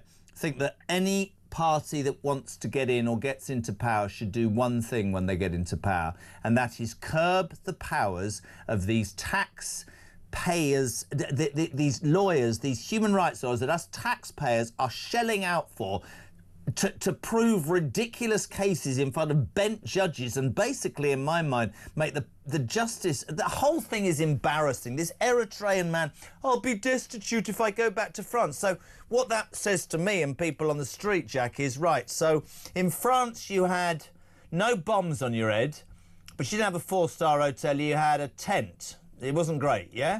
But here, 4-star hotel, Pilates lessons, the dentist, a doctor, and I've said it till I'm blue in the face, mate. I think for years we probably did this, and times weren't as hard as you alluded to. But what you have now as a politician, I think, is to understand that the length and breadth of this country, people are just saying what I will say every day until they fire me. Hold on a minute, I paid my taxes, I never had a handout, I never broke the law, I pay my bills, I bring my kids up. Why am I 53rd in the bleeding queue then to people who've never, ever, ever, ever paid in? I'm not racist, they'll say. We're not far right. We're just people who think, as an indigenous population, we're at the back of the bleeding queue, and that's not good enough anymore. And I think that's a perfectly justifiable criticism. No, it's absolutely right. And to expand on my asked answer, I suppose, on Rwanda, right, the point of Rwanda, people used to say, oh, well, you're never going to be able to send hundreds of thousands of people there. That's true. What it would have done is as soon as you landed in the United Kingdom, if you were detained, arrested and deported at the nearest opportunity, people would stop coming, right? It's as simple as that. The individuals involved, I can't criticize them in a way. They're operating in their own self-interest. If I was born in the Horn of Africa, I would try to get out to the West, right? But we're the mugs for putting the pot of gold at the end of the rainbow. Yep, absolutely. So we need to detain and deport these people at the first instance. Now, I agree with you that the Rwanda legislation wasn't tough enough, but it also didn't have the chance to become operational. And they've effectively tried to rework it in a wishy-washy way. But let's just be clear what this case was about, right? The claim was about risks associated with returning this individual to France, let alone Eritrea. Effectively, the judges ruled that he wouldn't get wrap-around welfare support. Now, work that one out in your head. Now, what I would say to that isn't something that Parliament has ever legislated for, right? This is the judicial application of novel human rights principles and layering it on. And it's a racket, right? The so-called asylum seeker system is a racket which taxpayers pay for, and it operates against the national interest. In my view, almost no reform is too radical in this space. Mate, it's a real pleasure to meet you, to speak to you, and I mean that. No longer live in Windsor, but fair play to you, and we'd love to have you on again soon. Jet Rankin, MP for Windsor, the Conservative MP. Well said, I think. Fair play. Listen, I was honest with him, he was honest with me. 0344 499 1000. Just to continue, by the way, the bit of fun, we'll go to the calls in a minute. I told you earlier on, the King and Trump exchanged gifts. Trump gave the King a copy of the Eisenhower sword. And the King said, "Ooh, here you are, Donald. Here's a copy of the Union Jack and a handbag for the missus." Ooh, lovely. So we were trying to have a bit of fun, trying to work out tomorrow when Trump and Starmer exchange gifts. Let us know what you think. What should Trump give Starmer and what should Starmer give Trump? 87222. Start your message with the word talk. We'll head to London. Ashley, you're on Talk Drive. Good afternoon. How are you? Afternoon. I'm very, very good. Thank you very much. I've had an interesting day walking through the West End today up to Harley Street, and probably 3/4 of our police force throughout the country are sitting there in vans watching people walking past with banners, which I'm not completely sure they know whether or not they're protesting for or against Trump, or it's for something else. It's the most bizarre. I mean, I spoke to a couple of the police down there about it. And I was saying that it's the signs are all the social worker signs, right? So all pre-organised, all paid for by someone. The guy's over here, right? Whether we like it or don't like him, some of his policies are great. Some of them he executes them in a way that maybe you don't want to, but you can't help but say, look, he's the president of the United States. He's someone we need. We have to be a little bit more. He's the most powerful person in the world who's basically got most of our economy in his pocket. And unfortunately, like it or love it, and of course the lefties don't, we're going to have to kowtow if we want business. That's the way it goes. That's life, mate, isn't it? Yeah, I mean, it is. And the signs that were up, I have to say, the signs, it was just unbelievable. It was, there was LGBT, there was people were flying trans flags and this, which I don't have a problem with. I just get very confused about what it's all actually all about. Right? I think they're professional agitators, and most of them 100%. Students. They turn up. I mean, I always laughed about the Just Stop Oil thing. That was blocking London, and then this is genuinely proven to be true, and then come half-term, there was no bugger anywhere on the streets because they're all in Mallorca at Mummy and Daddy's villa. It's like students. Let's fly the Palestinian flag. Where are you during the summer holidays? You're all on centre parks with your parents. I think they just jump on it, mate. It's like, you've got me ranting now. It's like all those female political commentators. I won't name them. You know who I'm talking about. They say things like, it's really important, and I agree with them, by the way, women's rights, women's protection. Absolutely, we need to protect women. If you point out to them that, Epping, the bloke on Dorset Beach, Bournemouth Beach, the migrant, 4 days in this country, never seen the ankle of a woman, approached a 17-year-old, sexually assaulted her, and the judge went, it's a mere aberration. He's had a hard upbringing, we'll let him stay. I never hear any of those bleeding political, apparently activists going, what about the English girl that was attacked? No, we can't have that. It's dual standards, mate, and I'm with you. I don't think they know half of what they're writing their stupid banners about. Do you know what I mean? They don't, and just one last thing, and on their website, I had a look at the socialist worker website, right?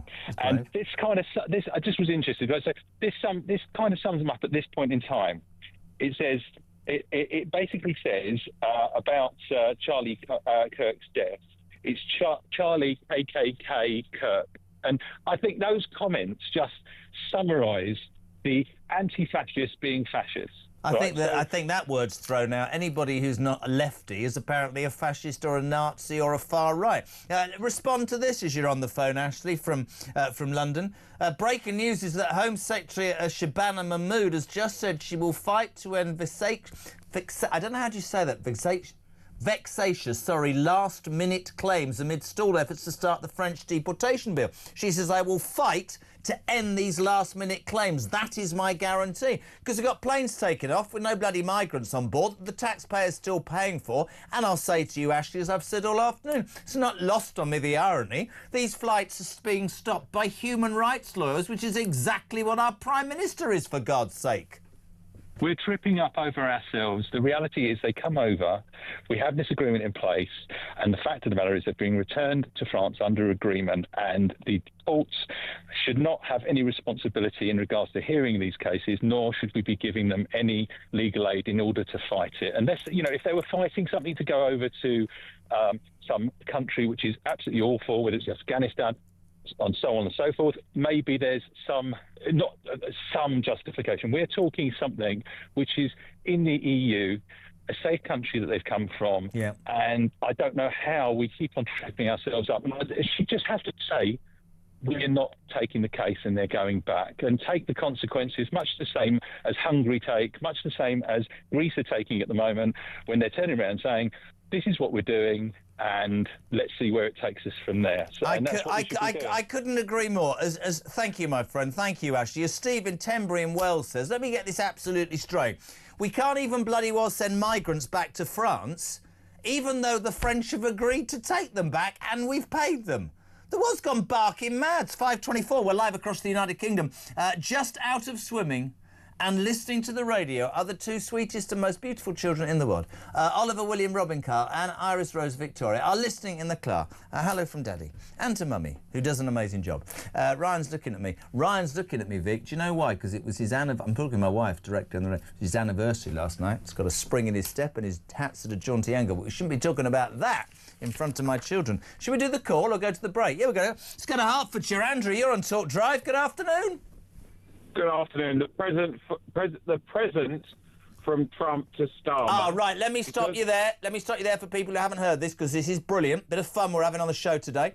Earlier this morning, Trump and the King exchanged gifts. Trump gave the King a copy of the Eisenhower sword, a very important image.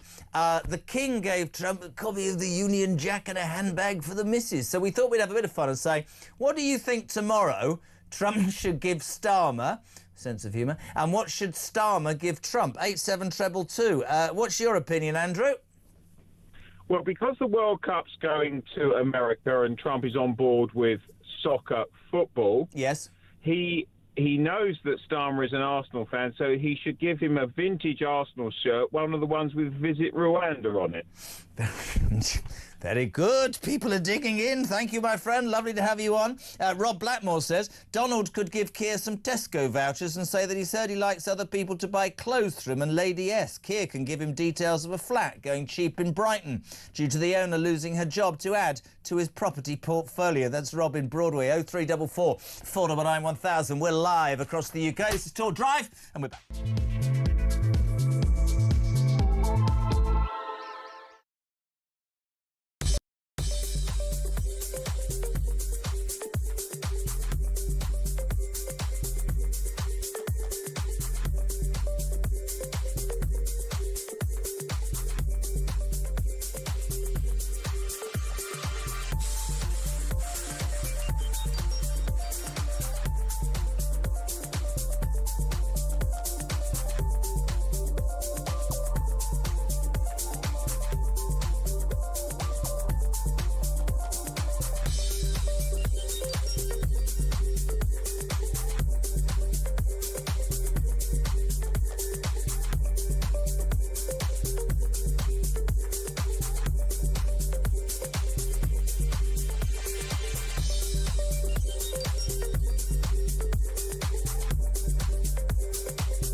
second day in a row, the flagship one-in, one-out scheme has been scuppered by lawyers, campaign groups, a pressure offensive actually against Air France itself. Right. And it seems that at the 11th hour yesterday, with empty pairs of seats dotted around this Air France flight to Charles de Gaulle, absolutely no deportations were taking place, and that became very clear within about 15 seconds of actually getting on the airplane. So once you got on the plane, there weren't people actually on the plane that then got taken off. They didn't actually get to the No, well, they didn't get to Heathrow.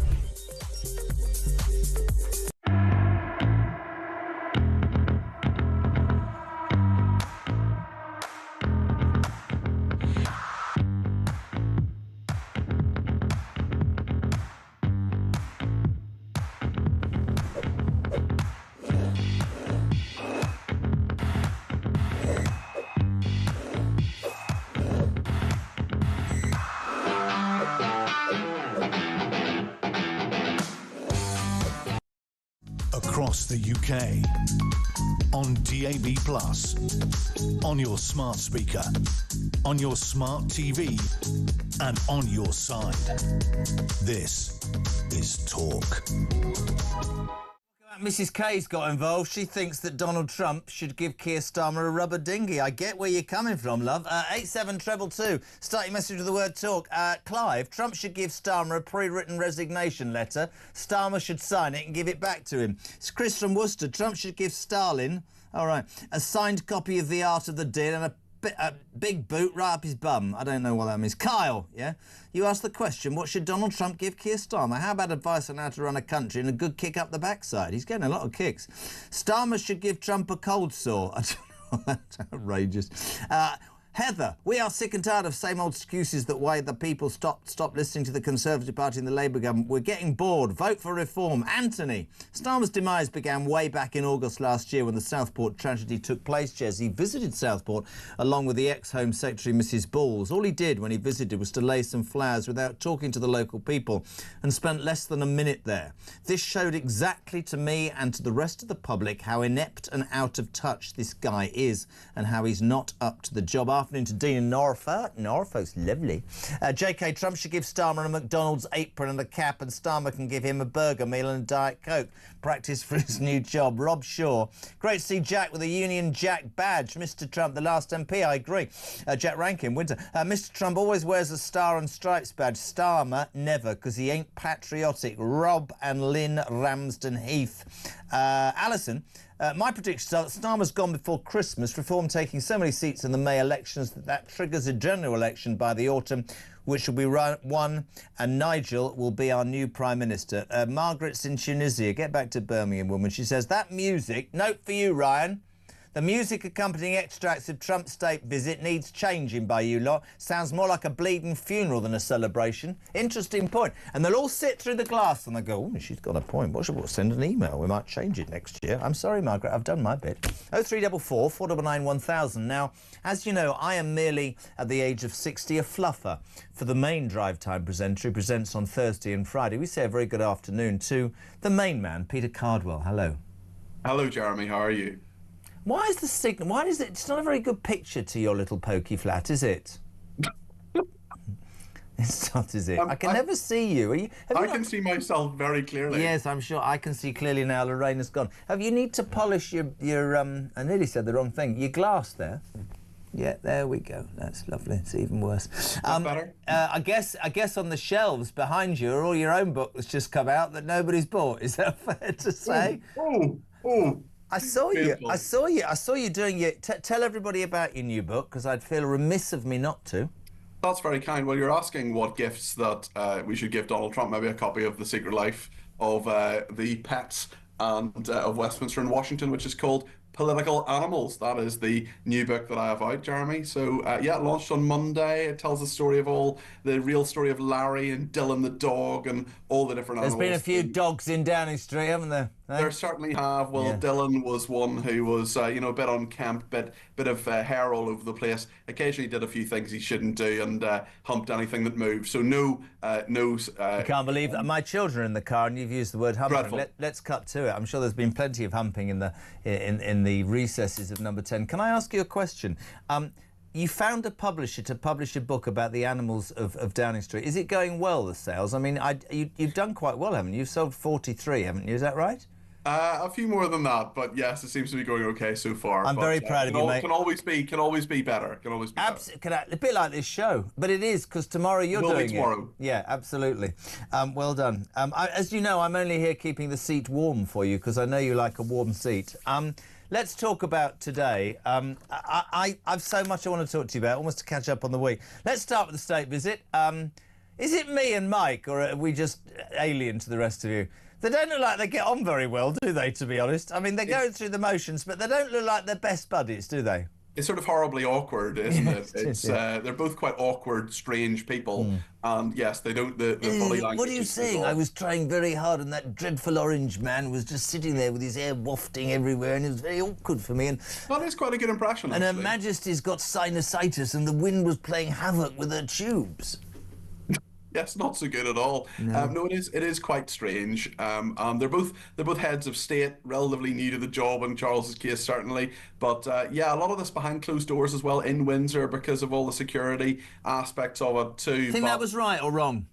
I think it's probably the right thing to do, but certainly they will have assessed it. They will have only done it because of what has happened previously, the assassination attempt on Trump, and presumably because of what's happened in the last few days with that horrendous assassination of Charlie Kirk as well. Do you think, and this sounds a terrible question, so forgive me, but do you think that and the need for greater security because of that heinous crime made it easier to sell it that way rather than you're going to face a barrage of protests? Because the BBC, being the BBC, all they've shown all day is, 5 protesters kicking off with their banners that don't even make any sense if the spelling's right. Have you seen what Channel 4 has done as well? Have you seen that one? Mate, you know better than to talk to me about that disgusting television station, but go on. Well, they're doing, let me just find this, they're doing a programme, I think it's tonight, which is called 50, what is it, 100 things, his worst gaffes or his worst lies. Yes, they're showing more than 100 untruths told by Donald Trump. So yeah, apparently Channel 4. Yeah, let's put them in the same bracket as the BBC. We understand, we saw the front of all the newspapers today, £30 billion deal with Microsoft. We understand the importance of the bilateral agreements, relationship made, not just in terms of defence, but in terms of business. And I will give the minimum amount of credit to Keir Starmer and say that he's actually surprised me in only what he surprised me in many ways, most of them bad, but he's surprised me that he's been able to sustain and continue a relationship with Donald Trump. I thought it would be a recipe for disaster. Everything else has been, but this would be the one thing, a bit toadying, wasn't it, when he dropped his papers? Oh, I'll pick them up.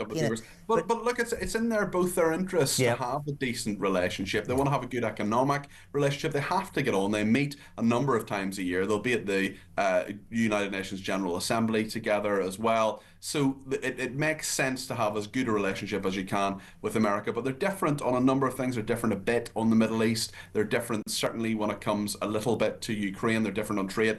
Some of the tariffs are still there. There's some problems still with aluminium and steel. There are various issues that will always remain. There'll always be tensions. But at the same time, in fairness to Keir Starmer, most of what he has done, not everything, but most of what he has done abroad has been some level of success. But that's not going to bring electoral success to him. Let's talk. We've talked about him abroad. Let's talk at home. I mean, we haven't spoken since. We've talked about Angela. We've talked about the corruption minister, the homelessness minister. The Mandelson thing in itself is an unbelievable, judgment on him, I think. But you're a political guy. Not turning up yesterday, I mean, of course he was never going to, and he's using the excuse of the state visit, but nobody would have the courage to say to him, right, listen, they think you're a vacuous waste of space that cannot make a decision, hasn't got a pair. Why don't you surprise them and go there and defend it? And you know that the people will now say he didn't go because he's lying. And if he has lied, all that pontificating about Boris Johnson misleading Parliament, surely, Peter Carbo, the same can be levelled at Sir Keir Starmer now. Well, they scurry away from scrutiny. Boris Johnson did it too. He sent a guy called Michael Ellis, a politician very few people have heard of, who often came out when there were those kind of urgent questions, those debates. But a 3-hour debate on what happened with Mandelson. We also have an inquiry as well from the Foreign Affairs Select Committee DML and Emily Thornberry, she was spurned when Labour came to power. She thought she was going to be Attorney General. Instead, Starmer brought in his mate, Richard Hermer, and she is now chairwoman of the Foreign Affairs Select Committee. She's got a big inquiry into all of this. Those questions are not going to go away. No. And there's also a very good front page, actually, of Private Eye magazine, the satirical magazine, that said, yes, we definitely want to get away from questions on Epstein. Oh, yes, but and get Mandelson away because he's associated with Epstein. Well, hold on a second, we're welcoming Donald Trump, who is also associated with Epstein, although did cut off the friendship well in advance of the allegations of paedophilia. It's really interesting for me, and being a political animal, we've talked about the failure this week of one in and one out, 5,000 in and none out. We've talked about the irony of, you know, a human rights lawyer, one of his own ilk, making sure that he doesn't do the Eritrea man. Oh, I'm going to be destitute if I go to France. Are you joking? Do you know what destitute is, you piece? Honestly, it does my head in. But the truth of the matter is you know these things, and you've told me on this show before, there's no history, there's never been a Labour person that's thrown out, right? They leave it to the electorate. Michael, for all of them, right? Mike Graham has been saying the same thing for weeks and months, that he won't last. Do you think he lasts 5 years now? I don't think he lasts 5 years. I think at some point he says, I've achieved this, that and the other, and I want to go. He will be, I think, 65 at the next election as well. That's a reasonable, although obviously American politicians like Donald Trump and Joe Biden go on for much longer than that. But I think the pressure will probably become too great, especially if Andy Burnham comes back into Parliament. How does that happen? You and I are going to argue now. How does that happen? You can't win a seat in Manchester, mate. You can't stand anywhere else. Reform will lead Manchester by a mile. How does that happen? It's perfectly possible. There's a lot of what-ifs in regard to Andy Burnham coming back into Parliament and challenging Keir Starmer. There's a lot of what-ifs in that. I think if he manages to get there before the next election, if there is a by-election and he manages to win it, although you're absolutely right, Reform UK will throw the kitchen sink. And he has to stand in Manchester. Listen, breaking news. I'd love your response to this as the political genius. I'm being very nice to you today. Your dad told me to be. Home Secretary Shabana Mahmood, she's just released a statement on the one-in, one-out scheme stalling. I mean, these are strong words, the strongest I've heard from a Home Secretary for a while.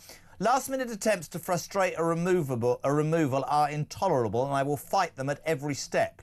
Migrants suddenly deciding they are a modern slave on the eve of their removal, having never made such a claim before, makes a mockery of our laws and this country's generosity. I will fight to end vexatious last-minute claims. I will robustly defend the British public's priorities in any court, and I will do whatever it takes as Home Secretary to secure our border. Peter Carball, Shabana Mahmood, I haven't heard that before. Very interesting, and actually this is something, I was special advisor at the Home Office for about 5 minutes, literally for 4 weeks, and I was Why did they find out how crap you were? Why did you not last long? There was a thing called the Windrush affair. It kind of caused the end of my then boss's time, but I was told on one of my first days, modern slavery was something I was going to be advising on, and they told me on basically day one, they said what happens is when they often try to deport people back to their original countries, they're sometimes on the steps of the plane and they say, oh yeah, I was a victim of modern slavery, and that just kicks off a whole inquiry, a whole legal process. That's what happened yesterday, or seems to have happened over the past few days. It is a textbook example. I mean, that was back in 2018 that I was told that. That was 7 years ago. And really, that is something that clearly lawyers have advised their clients to say, oh, actually, I might have been a victim of modern slavery. That kicks off a whole process and stops them going to France. But one in, one out hasn't worked yet. I don't think it can work. I haven't heard a Home Secretary that strong. Maybe she's as strong. Maybe it's just, you know, pie in the sky and it won't happen. But it's interesting to hear that. Are they finally realising the importance of this? Can I say one thing to you before I let you go? Actually, two things. First thing, do you agree with me that one of the first things the new government should do in 4 years, 5 years or whatever is end the powers of these ridiculous tax-paying suckers? These human rights lawyers are a disgrace. I don't understand why we're paying £800 an hour for them to find some ridiculous rule under some human rights law somewhere from 1600 that's basically screwing this country. I think it's a disgrace, Pete. I think we need to change the law. Lawyers will always exist. We need to change the law. We want a fair system, and that means fair not just to the person who wants to come to this country for whatever reason, but fair to the people who live in this country, pay their taxes, do the right thing, and are being screwed. There you go. We started with screwing, we'll finish with it, but 3 questions before you go, apart from the fact your book is amazing. Does Keir Starmer last till the next election as the Prime Minister? First question. I don't think so. Does Kemi Badenoch fight the next election for the Tories? Definitely not. Is Nigel Farage destined to be the next Prime Minister of the United Kingdom? Probably, but not absolutely, definitely. We love you. You're on tomorrow, 4 o'clock. The legend that is Peter Carville back with Drive right now, 17 minutes to 6. Ah!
Across the UK, on DAB+, on your smart speaker, on your smart TV, and on your side. This is Talk. At 5:45, we're live across the UK. You would Talk Drive. Of course, Talk is the home of free speech and common sense, and that is central to so many people's opinions on so many things. I hear them say it every single day. It's all about common sense. We've been spouting that for absolutely years. Stephen Mitchell says, tomorrow I think that Trump will read Starmer the Riot Act. By the time Trump and Starmer come out for the photo opportunity, Starmer will look like a told-off little child. I think Trump is rightly close to losing it with Europe after the disrespect the European Parliament showed towards Charlie Kirk's minute silence. Be prepared for the 5th of November fireworks, says Mitch in Cornwall. I see that. Very interesting. Let's go to London. Only quickly. James, couple of minutes on Talk Drive. What you got, kidder? Jazz, I just want to basically say something here. The Tory party, the reason why I'm not voting the Tories and I don't trust them is for almost 4 years, they had an 80-seat majority, Jeremy. 80 seats. What did he do with those 80 seats? He did nothing. Absolutely nothing. We could have been out of the ECHR, but what did Boris do? He opened the floodgates. He saturated us with over 1 million people coming in here to fiddle GDP. I do not trust the Tories. They are responsible for everything. Starmer is a nightmare, but it all started when Boris Johnson let this country down and turned his back on the British people. I do not trust them. I will never let them in again. I was very vocal about... Right, can you just put up my moods thing again? Because on the screen it's saying that. Can you put that... Because I want to read that to James in a tick. I was very vocal at the time about Boris Johnson and how I hated the fact that they were trying to get rid of somebody. But I'm totally with you now. The longer I've done this job and the more I've found out, he actually spurned a fantastic opportunity to rule this country for 10 years. And a lot of Conservatives feel let down by that. And I think that by the end of their time, and I said it earlier, I just don't think people were listening to the Tory party. And I absolutely believe that Starmer didn't win the last election. The Tories lost it. Just as an ex-Tory, I don't know who you vote for now, how do you react to this breaking news? I'm going to read this again, it's important. Home Secretary Shabana Mahmood, I've never heard a Labour Home Secretary say this, don't know if it's true, but on the back of that Eritrean man being allowed to stay here, an illegal migrant, we're not even allowed to send him back to bloody France, James, because apparently he'd be destitute in a tent. She says just now, last-minute attempts to frustrate a removal are intolerable and I will fight them every step. Migrants suddenly deciding they are a modern slave on the eve of their removal, having never made such a claim before, makes a mockery of our laws and this country's generosity. I will fight to end vexatious, I can't say it, last-minute claims. I will robustly defend the British public's priorities in any court and I will do whatever it takes, says Shabana Mahmood, to secure our border. Do you believe her? No, I don't, and I'll say this. Home Secretary, what about the flight that's incoming to us on Friday? So we will be accepting migrants from France while we haven't sent one back. You're an absolute joke. The government's a joke, and the Tory party, when Boris lost his job, he lost it over lying and a piece of cake. We've got a Prime Minister in there that ignored security service advice about Peter Mandelson and went ahead. And he's still in post because we got a weak Tory leader. We should have had him. He should have gone. And we should have had a vote for no confidence. But what we got, more of the same. James in London, thank you for your call. Let's go to Wellingborough, Northampton Way. Rob, couple of minutes on Talk Drive. Good afternoon, sir. How are you? Hi, Jez. Fantastic. I've been rained off today. I was working a plot near. I work on new building sites, sorting out brickwork. Oh, building new houses. Well done. Not in Steve Reed's constituency, then. Right. If you're between Huntingdon and Coventry, then I may have some input onto that. Right. I'd just like to point out to you that Ed Millipede basically is going on about net zero. Yes. Now, I work with another guy who years ago initially was helping out putting up these windmills, and he was telling me then, and he works for the same company I work with, and I'm not going to say who they are, but basically he's saying that the storage on these is very, very limited. But when the storage stops, then they have to cut them down. They have to shut them down, not cut them down. And then you've obviously got to reboot them to kick the storage out. So it's a negative thing. It's a non-starter. Mate, I can't agree with you more, right? Just very quickly, and I'm not saying, you teach me how to suck eggs. I completely agree. I say it every day. Not only do the wind things not create enough electricity, so we have to import it, which increases your bills. When it blows too hard, they can't store enough, and to turn them on and off and change the thing costs too much money. They're an absolute joke. The housing thing, I just want to say to you very quickly, because on the screen, housing hypocrisy, they're quicker than me, right? Here's the thing. This is a story that's come out today. Steve Reed, the housing secretary, the one who's replaced Camilla, I see her on screen, who's replaced Angela. The Labour Party's promise was to build 1.5 million houses.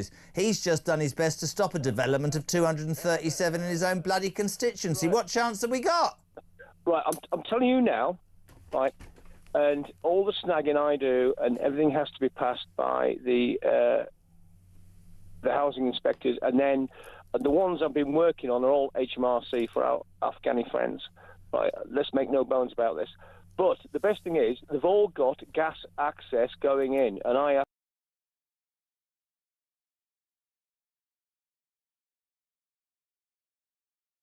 I'm telling you, Ed Miliband, if you're listening to this, why are we still installing gas boxes, gas pipelines into new build houses when you don't want gas there?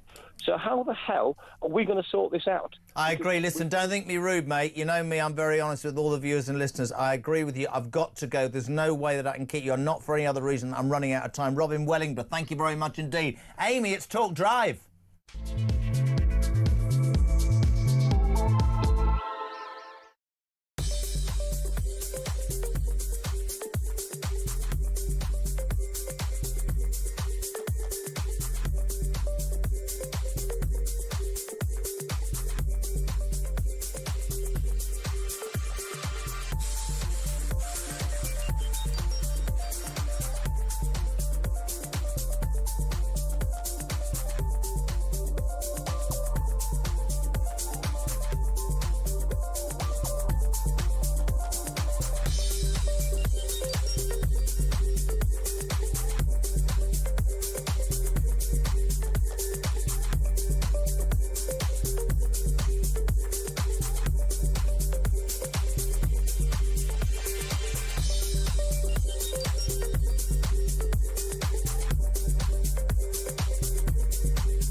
The second day in a row, the flagship one-in, one-out scheme has been scuppered by lawyers, campaign groups, a pressure offensive actually against Air France itself. Right. And it seems that at the 11th hour yesterday, with empty pairs of seats dotted around this Air France flight to Charles de Gaulle, absolutely no deportations were taking place, and that became very clear within about 15 seconds of actually getting on the airplane. So once you got on the plane, there weren't people actually on the plane that then got taken off. They didn't actually get to. No, well, they didn't get to Heathrow. You know, this could be the most catastrophic set of results halfway through a government term the country's ever seen. So the pressure's really on, and I think it would be across the UK, on DAB+, on your smart speaker, on your smart TV, and on your side. This is Talk. 5 to 6, push the button, Ames. Sports news from The Sun. Mind the gap, we say a very good afternoon to the legend that is Dean Scoggins, the Spurs fan who's going to gloat that they thrashed my team 3-0 and won last night in the Champions League. It's all very good at the moment under Thomas Frank. It is going well, he looked good, but not as good as Arsenal. Big news in, I don't think Graham Potter's going to last at West Ham. I'd have loved this next man to get the job, but I think it'll be Nuno. It will. Jose Mourinho's back in football. Yeah, didn't take long, him back did it? in the Prem. Didn't you want him back in the Prem? Absolutely wanted him back in the Prem. He did his World Cup column for us at the Sun a couple of years ago, and we had a great time with him. He's a pleasure to deal with, and all the journalists, as much as they'd like to say they don't like him, they love him. Just something about him, man. A line as well. I thought Watford might employ him, but Mourinho's set for an emotional Chelsea reunion as the new boss of Benfica. Yeah, back to where he started. So he was there right back in 2000. And funnily, it was Benfica beating Fenerbahce, which meant Mourinho was sacked at Fenerbahce at the start of the Champions League. They've just got rid of Bruno Lage. Remember him? He was at Wolves for a little while. Lage? Not very long, yeah. Do you want a Lage? Yeah. And but they lost to Karabag the other night. So now he's gone. So they've moved pretty quickly. It all works, doesn't it? Back home, back to Portugal, back in the Champions League. And he'll be at Chelsea in 2 weeks' time. See, that immediately changes that whole game. It's fantastic. Mourinho. Manchester United announced record revenues of £666.5 million, but still made a loss despite cutting 400 jobs. Yeah. That'll be firing managers the whole time, won't it? It is Eric Ten Hag plus Dan Ashworth, who was the CEO. They made £51 million of savings. They made £665 million in record revenues, including £160 million from gate receipts because they put all the ticket prices up, and they still made a loss. Eric Ten Hag, he lasted about 5 minutes. He's finished, isn't he? He's gone as well at Leverkusen, yeah. So I'm sure he'll find a Turkish job just like they did. Yeah, they'll all find another job. They've got good agents, haven't they? Go to Turkey, get your teeth done. So Man United, I read yesterday, very quickly, off script maybe, but sod the script, they reckon he's got 3 games to save his job. I think that it's a lot to do with finances as well, plus who is out there to replace him. I'm not sure there is anyone who would take that Man United job at the moment. Do you not? I think it's the poison chalice they've got. But there's got to be. It's a bit like those people that go, I'll turn this job round. No. Maybe Graham Potter will take it. Jesus God, he's toast, isn't he? He is. He's got to be. Absolutely. Nuno, I want Nuno at West Ham. That's who I thought he did a great job. David Moyes will be bringing Everton back to the London Stadium. That'll be the end in a couple of weeks, and that could be. And I will repeat to you what I said privately on air because I said it, and Ryan will back me up. You got what you wished for, didn't you, West Ham fans? 6th, 7th, 6th in a European... Oh, Moyes is boring, you dullards. Honestly, I'd have kept Moyes. I said it again and again. These people think you come 6th, 7th, 6th and 7th, and they think that's it. Yeah. That's good. That's good. Right now they're going, can I come 14th, for Christ's sake? That's the reality, right? Absolutely. Luke Littler interview. Tell me about this. Yeah, so Rob Moore's done great here. This is we've been up to see Luke and interviewed him today, and they've opened a Target. Well, not Rob hasn't. Luke Littler has. Yes. Opened a Target store. But yeah, talking about the Worlds. Obviously, it's going to come round pretty quickly now. World Championships at December. But really, you're a darts fan. I am massive. I love going to the darts. I think it's a great night out. Yeah, fantastic. This kid's extraordinary. extraordinary. I mean, in all seriousness. And the great thing is now, look, I know that there's lots of money involved, £1 million on the table for the PDC this year, but he's not that interested in the money. He just wants to go back to back and keep winning, you know, getting darts How matches. good is he? He's fantastic. Well, he's potentially the best ever if he stays. Was he 19 or something? Yeah, incredible. I just watched them, and I mean, look, I just find it extraordinary, and I think when you find somebody with that much natural talent, there's British. Are you allowed to say British? Probably not nowadays. I just think it's absolutely fantastic. The only thing he's struggling on is he can't pass his driving test, bless him. So he's really struggling to pass. Why his is driving. that? He can't pass the theory, which I thought was the easy bit. No, it isn't the easy bit. My daughter's having trouble. What's it called? You get 4 choices. What's it called? Multiple choice. Thank you very much indeed. Well done, everybody in the gallery, going, that old git can't get anything right. And she gets a couple wrong, and then that's it. Yeah. That'll be in the paper tomorrow. Great interview, well. really good. And Jose Mourinho back in football, not at West Ham, but at Benfica, to be coming to Chelsea. You can imagine the Chelsea fans in the Champions League would be clapping for Mourinho. Yeah. Mr. Scoggins, Deputy Head of Sport at the Sun, thank you very much indeed. It's Talk Drive. It's almost 6 o'clock. The news for you, my friends, is coming next. Don't go anywhere.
Across the UK, on DAB+, on your smart speaker, on your smart TV, and on your side.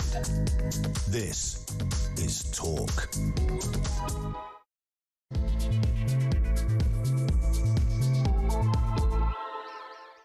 Back, hour 3 of Drive for Wednesday. We're live across the UK. The hour before Kev O'Sullivan's Political Asylum is on air. If you want to be part of the debate, 0344 499 1000. Mick says, Shabana Mahmood criticised Musk for using the word fight during his video appearance at the Patriots March. Now she uses it continually regarding migrants. She's a bloody hypocrite. Jane says, Jez, you were asking earlier what perhaps Donald Trump and Keir Starmer should swap tomorrow in terms of presents. Knowing Starmer loves football, I think the president should give him Farage's number 10 shirt that were at the party conference. Good one. Listen, you can text, just a bit of fun that, because the King and Starmer, no, the King and Trump exchanged gifts today, and we're just wondering what what lots of people are saying that the king, Trump should give Starmer his P45. It'll be interesting to see. Also, just very quickly, this in from the Home Secretary. We broke this news in the last hour. Home Secretary Shabana Mahmood. I've never heard this language. Last-minute attempts to frustrate a removal are intolerable, and I will fight them at every step. Migrants suddenly deciding they are a modern slave on the eve of their removal, having never made such a claim before, are making a mockery of our laws and this country's generosity. I will fight to end these last-minute claims. I will robustly defend the British public's right and priorities in any court, and I will do whatever it takes to secure our border. Brendan O'Neill, chief political writer at Spite. A and one, I've never heard that language before from a Home Secretary for years, but B and two, to me, they're on the rack, aren't they? The Labour government, they're on the rack here. They are on the rack, and they deserve to be on the rack. You know, Jeremy, we can't deport people from this country. This is an insane situation. It's like the system is fighting against the people. The people clearly want our borders to be controlled. They clearly want illegal immigrants to be deported.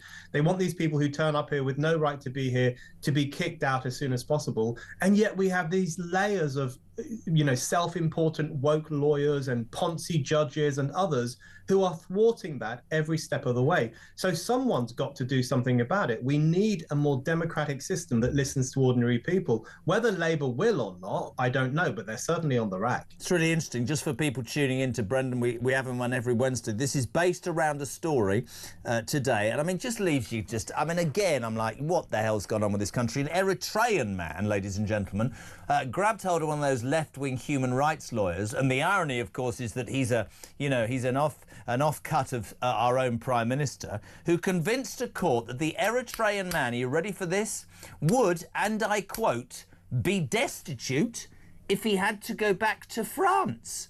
So now, not only can we not deport criminals and sex offenders to their own countries because they might not be able, they might be stoned or whatever they say, now we can't even send somebody back to an ally in a safe country like France. And here's the real kick in the bits, Brendan, right? On Saturday, do you know what's happening on Saturday? What's happening? After a week of us paying £600 a seat per migrant to fly back to Paris on Air France passenger jets that we've paid for that aren't filled because there's no bugger on them. On Saturday, a plane full of migrants is going to come from France that we're paying for the flight. They'll arrive, of course they'll arrive, but we haven't sent any. One in, one out, millions in and bugger all out. Isn't that the truth? That is absolutely the truth. It's a farce. Yeah. I cannot remember anything as farcical as this in British politics for a long time.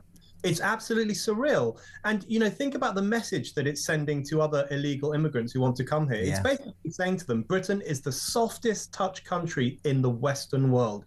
It's telling them that there is an army of do-gooders. There's an army of virtue signalers. There's an army of lawyers and judges who will do everything in their power to make sure that you, the criminal arrival, can stay in this country. It's absolutely bizarre. And it's unsustainable. It's going to reach a breaking point. It's soon. When you say bizarre, mate, how in terms of common sense, in terms of common sense against ideology, did we get to a point that, and you're so right, a man can tell a court that he will suffer destitution. Destitution is living on the streets with no food. Destitution isn't living in a tent in France where there are no bombs on your head, in a safe country. I've no idea how we've got to a point that you say bizarre, and I agree, but I also say is fast becoming really embarrassing. I'm beginning to think that this country, I mean, look, you can see what went on with Trump today, and I like that. I like that very much. I think that's one of the last few things we do well. But no, we're not even able to deport somebody to France, Brendan O'Neill. It's ridiculous. We have become a laughingstock. France is laughing at us. I think some people in Europe are laughing at us. Certainly the White House is laughing at us. We have no control over our borders. And that doesn't just mean that there are 750 men from strange countries turning up every day, which there are. It also means, it's also reflected in the fact that we can't get rid of them. They basically stay here. Our borders are worth nothing under this government. And it must be said, under the previous government. But, you know, Jeremy, what really sticks in the craw about this Eritrean guy who says he'll be destitute in Paris. So that means we have to spend loads and loads of money on legal cases for him, put him up in a hotel. What about people in Britain who are destitute? What about people who are living on the streets in this country? Veterans, or people who are on the cusp of living on the streets because they can't afford their rent and their wages don't stretch as much as they used to. What about those people? Why on earth are we saving an Eritrean man from supposed destitution rather than saving British people from destitution? That's what people want to know. Anything that gives me strength, really, and I haven't spoken to you since that Unite the Kingdom march on the weekend, when blatantly the mainstream media, led by the BBC, lied by saying it was 100,000 people when it was nearer 1 million, when they made a big thing about 25 arrests but made no mention of the Notting Hill Carnival 500 arrests. But I'm really buoyed, if I'm honest, and we talked for a couple of years. I'm buoyed by the fact that I think the British people have not only discovered their voice but also realised that this cannot continue, and that actually if they do, and I'm not saying rise up, I'm saying speak out, protest. Speak out is how I see it, that actually they can make a difference, and actually, you know, whatever party is in power is going to have to listen.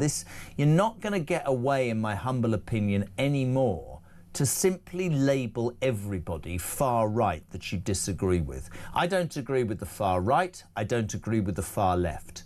But what I absolutely believe is that the British people are and will increasingly find their voice, Brendan.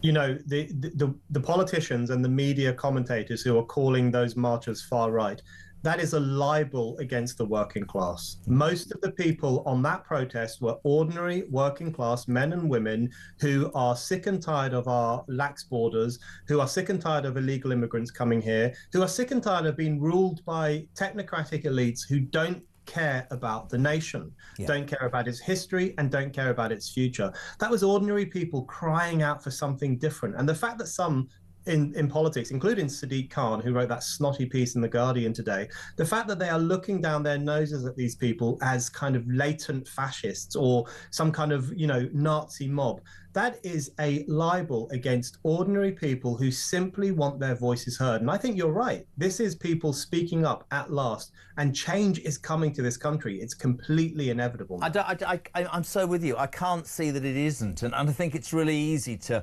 label that wrongly. And I have no time for those thugs that infiltrated at the weekend, any more than I have time for those do-gooding lefties who shout and scream and say, that's my truth, that's my, you know, that's my world, whilst not listening to anything else. For me, common sense, weirdly, you know, okay, I mean, this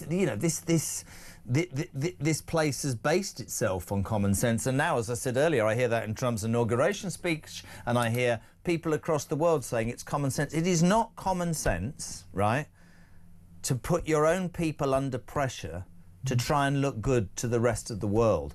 It's fine to do right by people who are suffering, but it's not fine to do right by people who aren't suffering but are taking the mickey out of you if your own people then suffer. It's not right to, I don't know, have a justice system that's imbalanced, to have a health system that's imbalanced, to have a benefit system that's imbalanced. And we've ended up somehow in a place where you can't. This is the joy of doing this. Joy of what you do at Spite is, you know, we'll be labelled everything. But increasingly, and I mean this with my hand on my heart, more so now than I ever had when I was doing the Jeremy Kyle show, people would come up to me in the supermarket, people come all the time and go, please don't stop what you're doing on Talk, you guys. Because it actually is the truth. It actually, I feel, they're not all old people, but a lot of them are 40, 50 and 60 who've paid their way and done what's right. And they're just thinking, I'm of no importance nowadays, but I am, because I sort of feel like this country owes me a bit. I've paid my way. I feel I'm being mocked is the best way to describe it.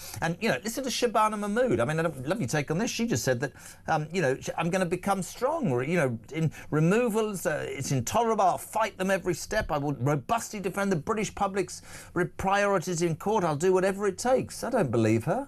I don't. You know, they are fine words, but I just don't believe her. And, you know, even if her heart is in it, and it may well be in it, you know, because the fact of the matter is that we shouldn't forget a lot of children of immigrants are against illegal immigration. That's one of the facts that the left never likes to talk about. I talk about it every single day on this show about the people who have come to this country. My bugbear, which I've been told is outrageous. So you can tell me if it's outrageous. I don't mind. I've got people I know who have come to this country, embraced this country, respected this country, provided, employed people, given back, and I'm proud they'll stand next to me, and they're stronger anti-illegal migration than I am, even, for God's sake, right? But you're right. It's like the BBC today. All you'll see, and I don't think he's the Archangel Gabriel, is anti-Trump protests. We're not hearing about the reason that it's happening and the good that will come from it. It's the same as this. You'll not hear about those people. There was an extraordinary interview with a Sikh gentleman. I don't know if you saw this at the march. And suddenly he was like, this country has changed my life. I've been here for 7 hours. I haven't seen one racist. And yet the lefties are running around saying, oh, there's violence and there's racism. There will be bad parts of each part of the political spectrum, right? But I just don't think you can anymore go, all of those people are racist, all of them are fascists, all of them are Nazis. Doesn't work. You know, if we're being honest, Jeremy, there's a lot of classism in this, because when, you know, men in dresses march around and say we will urinate wherever we want and we want to go into women's bathrooms and, you know, men can become women, all these crazy slogans that most normal people don't support, those kinds of protests are celebrated. They're cheered in The Guardian, they're cheered by the BBC. When you had those kind of, you know, posh twits for Palestine marching every weekend for 2 years saying down with Israel from the river to the sea, etc., that was celebrated. Sadiq Khan didn't wring his hands over those protests, even though there was some anti-Semitism on them. But as soon as ordinary working class people take to the streets, these people are reaching for the smelling salts. They're vomiting into their newspapers. They can't believe the oiks are rising up. You know, some commentators online were saying, look at these oafs drinking their lagers, you know, football types. Paul Mason, the journalist, referred to them as football types. We all know what that means. We're not stupid. We know that's code for working class people, and we know that they would rather working class people shut their traps and stay at home. Yeah, but interestingly, I thought this government was all about working people. I thought it was all about dealing, and I've said this again repeatedly everywhere I go, and I spend a lot of time in the north of England, specifically Newcastle. I haven't met one person, a working person, who says anything along the lines of, you know what, I believe this party represents me. They don't say that. They say they're all based in London. I don't know these people. So, look, I think, as you said, it's a really interesting time, and I think that majoritively, I think a lot of people are waking up. I mean, look, Sadiq Khan attacking the autocrat Trump and all that. London, I mean, you know, you'd want to go, wouldn't you, to your mayor? Do you want to throw out knife crime or drug crime, or do you want to talk about sexual attacks on women? No, only when Trump's here, yeah, or only when there's a Unite the Kingdom march, not when Notting Hill's on, or not on a daily basis. You sit there in your pious little castle, and unfortunately, the people of London, well, only about 9% of them voted for this idiot, and lo and behold, he's got however many more years. But I don't. The day of reckoning, I hate all that rhetoric, but I know what I mean. I think change is on the way. Really do. But, you know, it's a stiff competition, but I think Sadiq Khan might be the most ridiculous politician in this country. He cannot sort out any of the... Big shout, mate. We've got a Prime Minister who's a ridiculous human being as well. Can I ask you about this story as well? It's brilliant. I love this. You know the Labour Party? Well, first of all, they were the Working Party. No, they're not. Then they were the Party of Growth, but they thought they'd bring NI on small businesses, so that buggered up that. You know, they were also, we're going to build 1.5 million houses. I don't know if you've read this story, but it's brilliant. Housing Secretary Steve Reed, who took over only last week from our Ange, because she had 3 houses, he's one of the ones who's saying, we're going to build 1.5 million houses. This is what we're going to do. He's a NIMBY too. Turns out, we found out today, he blocked the development of 237 new homes in his own constituency.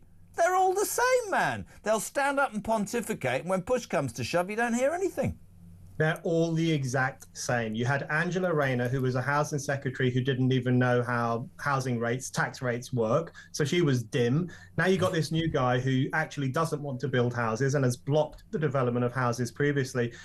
That sums up the Labour government, which is that they say one thing and they do something else entirely. They make all these grand promises. We'll build the new homes, we'll house people, we'll put families up in nice accommodation, and then they employ someone who has done the opposite of that that on his own track record. That is Labour summed up. They talk a good talk and they do absolutely sweet FA. And that is what people are cottoning on to now very quickly, which is this is a government that makes promises that it never, ever keeps. I always finish, Brendan, with three questions now for everybody, because I'm quite interested in how it happens, really. But does Sir Keir Starmer, in your opinion, Brendan O'Neill, chief political writer of Spike, does he lead Labour into the next election? No, I can't see that happening. Does Kemi Badenoch lead the Tories into the next election? I think that's probably even less likely. God bless her. Wow. And is Nigel Farage destined to be the next Prime Minister of this country, in your opinion? I hope so, because I've put on a bet with my brothers and my friends that he's the next PM. That's not an insider bet, is it, Brendan O'Neill? You're not going to be summoned in 5 years' time and arrested for insider... Well, it can't be insider trading. Is he... A lot of people see him as the only hope. You know, if he becomes PM next time, it will be the biggest shock to British politics since ordinary people got the right to vote. It's that huge, because this will be a new party swooping in almost out of nowhere and taking power. It will be such a testament to the failure of our two-party system to provide solutions to our problems. That's why I want it to happen. Because what do you say to the people who said... Somebody said to me today, it's all well and good, Jez, but he's got no infrastructure, he's got no experience, he's got nothing. You know, it's all words. And I go, well, you have to look at the mess that's come before. Yes, the Unionist and Conservative Party, the oldest party in the world, all of that. Yeah, they've had structure and organisation, but look what's happened. And I think the British public will go, do you know what? Can anything be worse than the last few years? No. So why would we not give somebody... Might be the Greens, I don't know. It might be the Liberal Democrats. Do me a bleeding favour. But the truth of the matter is the wind of change is with Nigel Farage right now, right? The serious structural parties that have existed for hundreds of years have failed us time and again. So maybe it's time for the upstarts, the newcomers, the new kids on the block who might not know what they're doing from morning till night, but they've got some ideas, they've got some spirit, and they're on the side of working people. It's good enough for me. Good man, great to have you on, as ever. Thank you so much indeed. Brendan O'Neill, chief political writer at Spike. 6:20 still to come this hour. Sir Ian Duncan-Smith, former Conservative Party leader and Conservative MP for Chingford and Woodford Green, will be on this show. We'll look at tomorrow's Sun newspapers. We'll take your calls on 0344 499 1000, and please keep your texts coming, 87222. Start your message with the word talk. We're back in 3.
unlikely. There's a lot of Labor politicians who said some pretty awful things about President Trump, and they've had to distance themselves from those comments now that they are in office, and they have to work with him. So they have to be very, very careful around their wording. And we know that Yvette Cooper was also in that basket where she criticised US President when she was in opposition, yet she had to meet him last night when he arrived at Stansted Airport.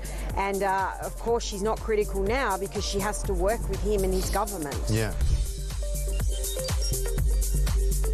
The second day in a row, the flagship one-in, one-out scheme has been scuppered by lawyers, campaign groups, a pressure offensive actually against Air France itself. Right. And it seems that at the 11th hour yesterday, with empty pairs of seats dotted around this Air France flight to Charles de Gaulle, absolutely no deportations were taking place, and that became very clear within about 15 seconds of actually getting on the airplane. So once you got on the plane, there weren't people actually on the plane that then got taken off. They didn't. Across the UK, on DAB+, on your smart speaker, on your smart TV, and on your side. This is Talk. 6:25. Kev O'Sullivan here with the Political Asylum from 7 o'clock. And at 10 o'clock tonight, Harry Cole Saves the West, sounding absolutely fantastic from 10 to 11. He's got Nigel Farage on the show, Graham Linehan, and some bloke called Jeremy Kyle. So I'm going to sit here for 3 hours. I'm going to have a curry for one in my dressing room with no friend. 0344 499 1000. Still to come through, and Duncan Smith, ex-Tory leader, will be on. Steve says, ignore the electorate at your peril, Starmer. Margaret Pickering, this scheme means we end up with loads of migrants, plus their families will follow. Yeah, probably. Steve says, this rhetoric from Shabana Mahmood will... what? Oh, yeah, she said this is going to tear Labour still further apart. Jezza, Jeremy Corbyn, who set up his new party, we're not sure what it's going to be called yet, Jezbollah, he says that Corbyn will hoover up many Starmer people. Interesting. Jamie in Northampton, Starmer cancelled Rwanda because it was an expensive gimmick. What is the France deal if not an expensive gimmick? And B, how much taxpayers' money has been spent since cancelling Rwanda on hotel legal fees and the France deal? Surely more than Rwanda in the first place. They are so inept, it's unreal. Paul from Sheffield. Keir Starmer, his present to Trump will be a picture of his dad, the tool maker. Nice. This is because tomorrow they're shopping present. Laura Donovan. Jez, I would look at the highlights of today's Trump visits. Our boys and girls were playing Land of Hope and Glory, then the red arrows went over. Boy, did I feel proud. Then the camera moved to show Starmer gloating. Now I'm not proud. I'm ashamed. 0344 499 1000 to the phone lines. We'll go to Cumbria. Bet it's windy there. Miranda, hello. Hello. Nice to talk to you. We miss you doing stand-up. How are you? I'm very well, thank you. I was just listening to Mr. O'Neill and what he said about the, obviously the oaths that were walking through London, which quite clearly they weren't oaths. And I remember going into Soho House with my sister.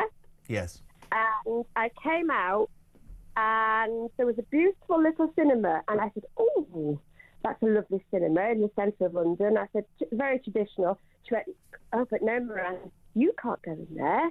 I can't. I'm so sorry, Miranda. Don't do me. I'm sorry. I'm really struggling to hear. Can we just...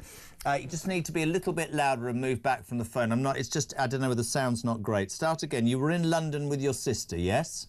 I was in London with my sister and we went into Soho House, had a lovely drink, then we came out, and then there's a lovely old traditional cinema there.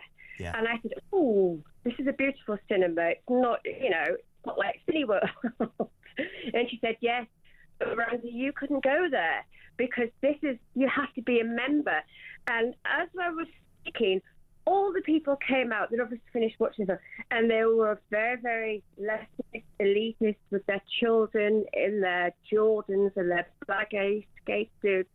And I just thought, that's exactly Islam represents. It's basically they wouldn't want to go to Cineworld and rub shoulders with the minions like myself. Yeah. It has to have a private member's cinema. And your line isn't very good, but I absolutely agree with what you're saying. And I think one of the biggest letdowns, what you're saying is that Starmer came to power with his party and talked about the working man and talked about how important it was to represent working people, men and women. And in fact, the truth of the matter is that this Labour government has shown itself to have its noses in the trough. I mean, we were all perplexed, angry, let down, embittered by what happened at the end of 14 years of Tory rule. It would be unfair not to make that point. So many of us were like, we can't go with this any longer. And the Ming Vase policy of Sir Keir Starmer saying very little, but he kept making a big thing, didn't he? There'll be no cronyism, it won't be jobs for the boys, it won't be about freebies, it will be about doing the right thing for the British people. And the truth of the matter is, this lot are obsessed with one thing and one thing only, and you can only look at it and go, feathering their own nests. You've got the Homeless Minister who threw people out of her second apartment that she owned to make money by tenants who'd pay more. You've got the Corruption Minister who's been investigated for corruption by the Bangladeshi government. You've got a Housing Secretary who had to resign or was sacked, I don't even know what, because she didn't even know how much council tax to make. You've got a US ambassador who thought it OK to stay in somebody's house who was convicted as a paedophile. They're an absolute monstrous disgrace, and I think it will come home to roost. And I've said it before and I'll say it again. I think this country is on the precipice of change, and I don't mean that in any outrageous way. I just think the silent majority of people have suddenly realised that their voice counts. So 344 499 1000. We say a very good evening. Sir Ian Duncan-Smith, former Conservative Party leader. How are you, sir? I'm fine. I'm very good. I'm sorry about the slight delay, but I had difficulty linking in. Don't worry. I was going to say we're used to delays. Where do we start with you, sir? Let's start with this. Oh God, one in, one out's become none in and none out and many in. I suspect, Sir Ian, the irony isn't lost on you as it isn't lost on the people that listen to this station, that the Prime Minister, his latest sort of idea of dealing with the migration problem is to create a deal with Macron, a bit like Rwanda, but he wouldn't have you believe that, has been scuppered by one of his own ilk, a left-wing human rights lawyer who allows a man from Eritrea to convince a ridiculous judge in this country that he will, and I quote, be destitute, Sir Ian Duncan-Smith, if he goes. We can't even send somebody back to France now, man. It's unbelievable to me. Well, I agree completely. And of course, this was all about what before the last election, we were trying to battle with the judges to get the Rwanda scheme through. In other words, that they had the right to be sent to Rwanda for further processing, and not if they came across if they came across the channel or whatever illegally, they should be sent away. And that was the only way you will end the boats, which is to say it's not worth paying the money, because the moment you get across, you will go. Yeah. And, gone in 3, 4, 5 days a week max. You're on the flight. As soon as we can get you on the flight back, and as far away as possible, frankly. So all of that was fine, except that the judges and the human rights lawyers used the Convention of Human Rights to stop all that. And of course, along comes a human rights lawyer with a terrible Attorney General, who, by the way, he was an absolutely appalling Attorney General. Hermer. But he comes along and he says, oh, no, we'll smash the gangs. A year later, they haven't smashed the gangs at all. And then he says, well, yeah, we've done this deal. It'll be definitely, we'll take one out and one in. And of course, it will never be one in, because the moment somebody comes in legally, they're entitled to bring their family with them. But isn't the irony, absolutely, but isn't the irony as well, and what's really made the audience angry this afternoon, is that this week the British taxpayers paying 600 quid per seat on those Air France flights. There's border officials sat next to empty seats. This is going to happen all week. But perhaps the biggest kick in the teeth, Serene, is that on Saturday, a flight's going to come from France with the ones that we're supposed to take in return for the ones that are I don't know if you know this. 50 I do. are coming, and we'll be paying for that bloody flight. And honestly, people phone this station and they say to us, what has become of a country where either the pull is so great or the ideology is so warped that this can happen? And you can look at it and you can go, look, Rwanda wasn't particularly popular at the time. It seems that well, now... I think it was popular with the public, but it was not popular with the judges and with the politicians. Well, but then I would ask you 2 questions. As you know, I voted Tory in my life till the last time.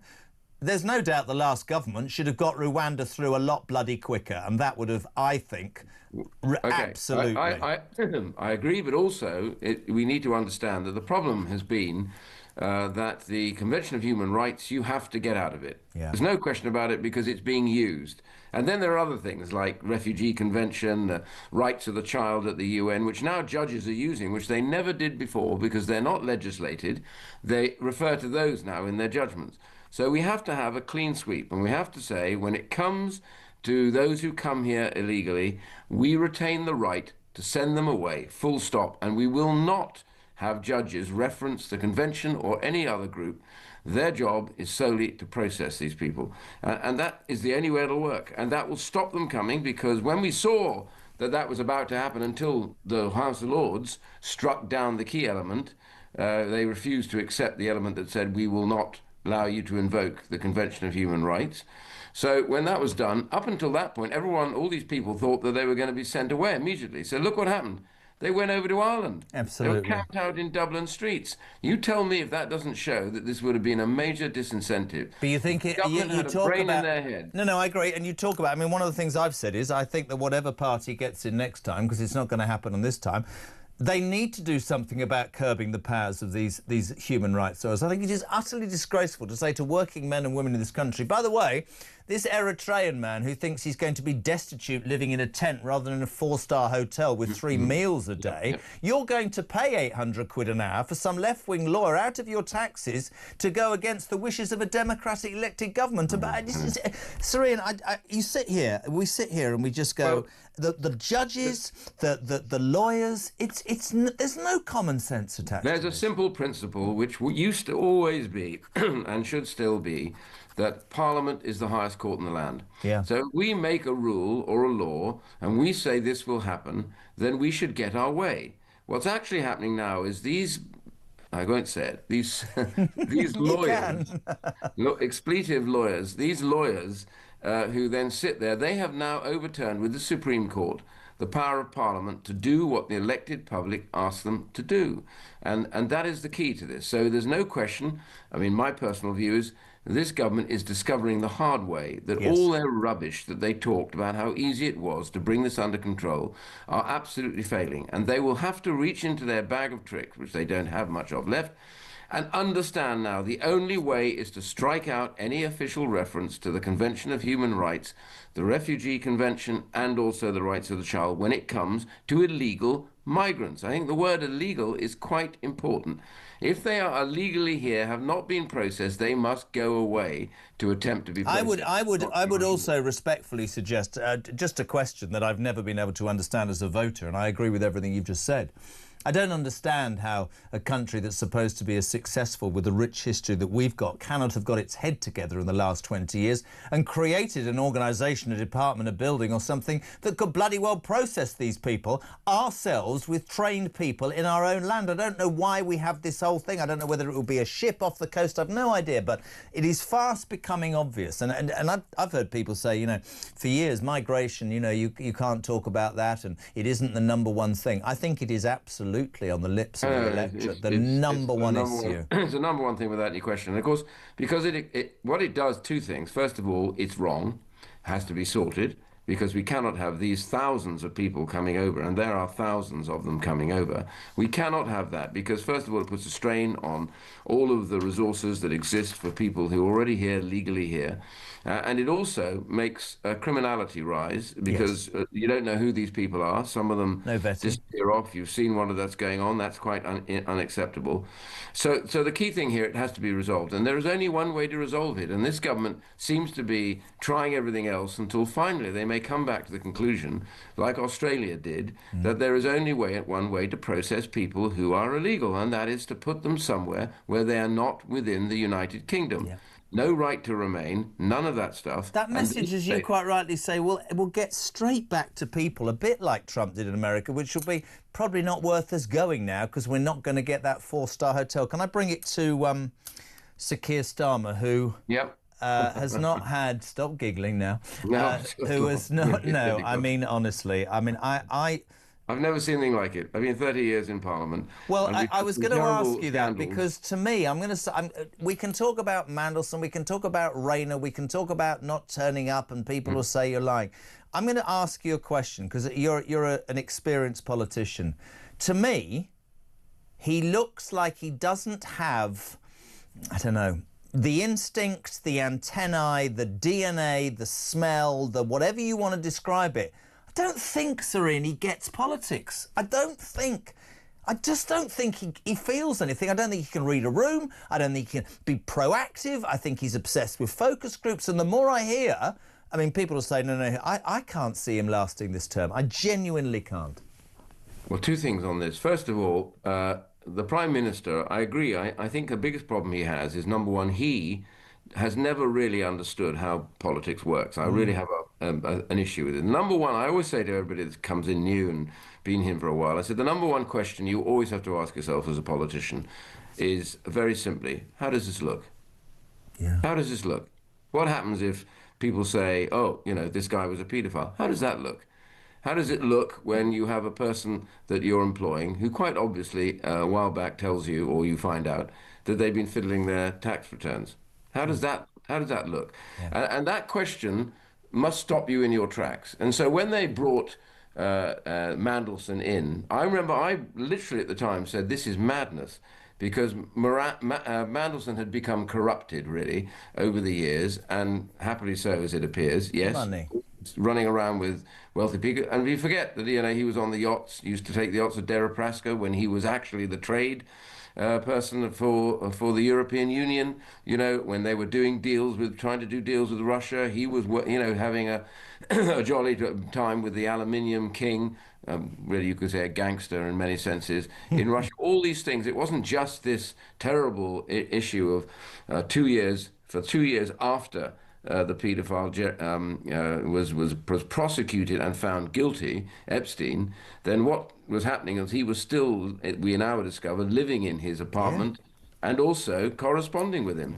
Now, you tell me why at the beginning, when somebody says, I want to bring him in, why was this not dragged over and carefully said to the Prime Minister, this will be a dangerous person because to bring. The truth is Morgan McSweeney was a toady of Peter Mandelson. There are rumours that actually McSweeney wanted to make him Foreign Secretary, a.k.a. David Cameron, in the last months of Rishi Sunak. There are rumours, Serene, that actually he was in 10 Downing Street, around the back, 24 hours before the reshuffle was announced, which begs the question whether Starmer's got no judgment, no power or no control or nothing. I look at him and I just do not see somebody that leads. I don't see somebody that's creative, passionate, speaks from the heart. And maybe he thought, coming in, you know, lawyer, after all the trauma that the Tories, 3 leaders in 3 weeks or whatever it was, had, 3 prime ministers in 3 months, maybe that's what people felt. But I don't think he won the last election. I think you lot lost it. And I think he's absolutely out of his depth. But what frightens me more is, what is the alternative in the Labour Party? David Lammy or Ed Miliband? I mean, that's what we're talking about. Well, I always think the Labour Party finds it very difficult to get rid of their leaders. Yeah. It's always been a problem for them. I mean, my side finds it too easy to get rid of their leaders, so you can answer. Yeah, maybe you need to give them some tips. Yeah, well, the main thing here is, no matter what the advice is, you as a politician need to have a good sense of political smell. Yeah. You need to be able to say something's wrong here. And by the way, he wanted him in, Mandelson. So they were looking to get him in rather than saying, well, who are the people we could bring in? Is he one of them? They had an already good ambassador in Washington that many of us met. She was liked, actually, by both sides, Democrats and Republicans there. She was very good with the incoming Trump organization. So it's not as though they needed somebody new. She should have been extended, should have stepped there. She had full confidence of everybody that was in and out and all the rest of it.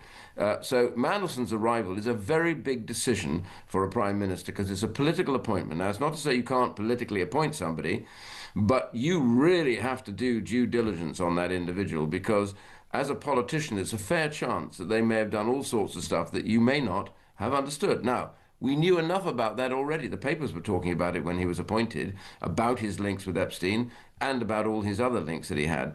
They may not have had the detail or the timings or the length of time that he was on that relationship, but the reality is there was already a very bad smell around Mandelson. I've even heard somewhere, I may be wrong, that Blair said you shouldn't have him, but I may be wrong about that. But the reality is this man had been sacked twice from cabinet.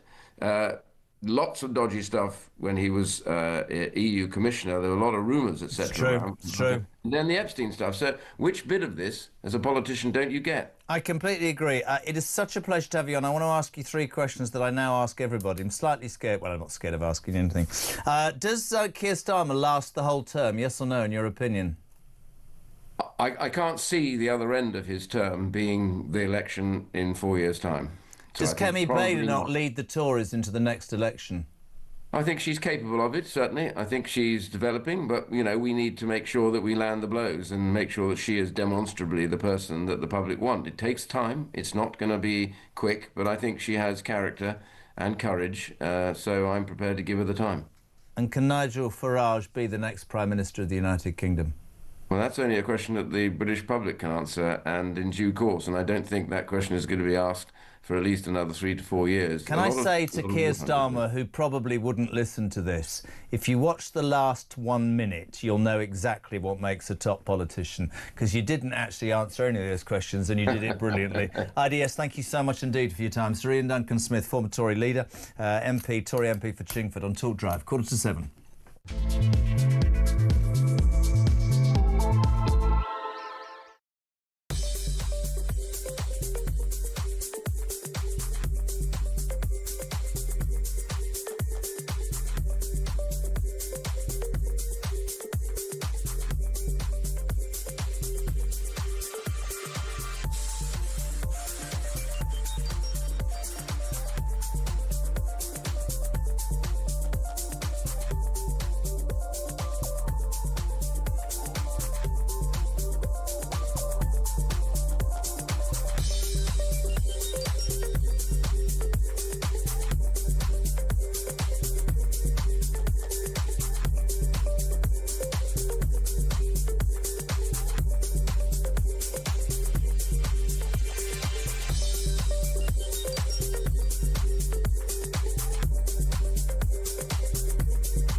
Across the UK, on DAB+, on your smart speaker, on your smart TV, and on your side.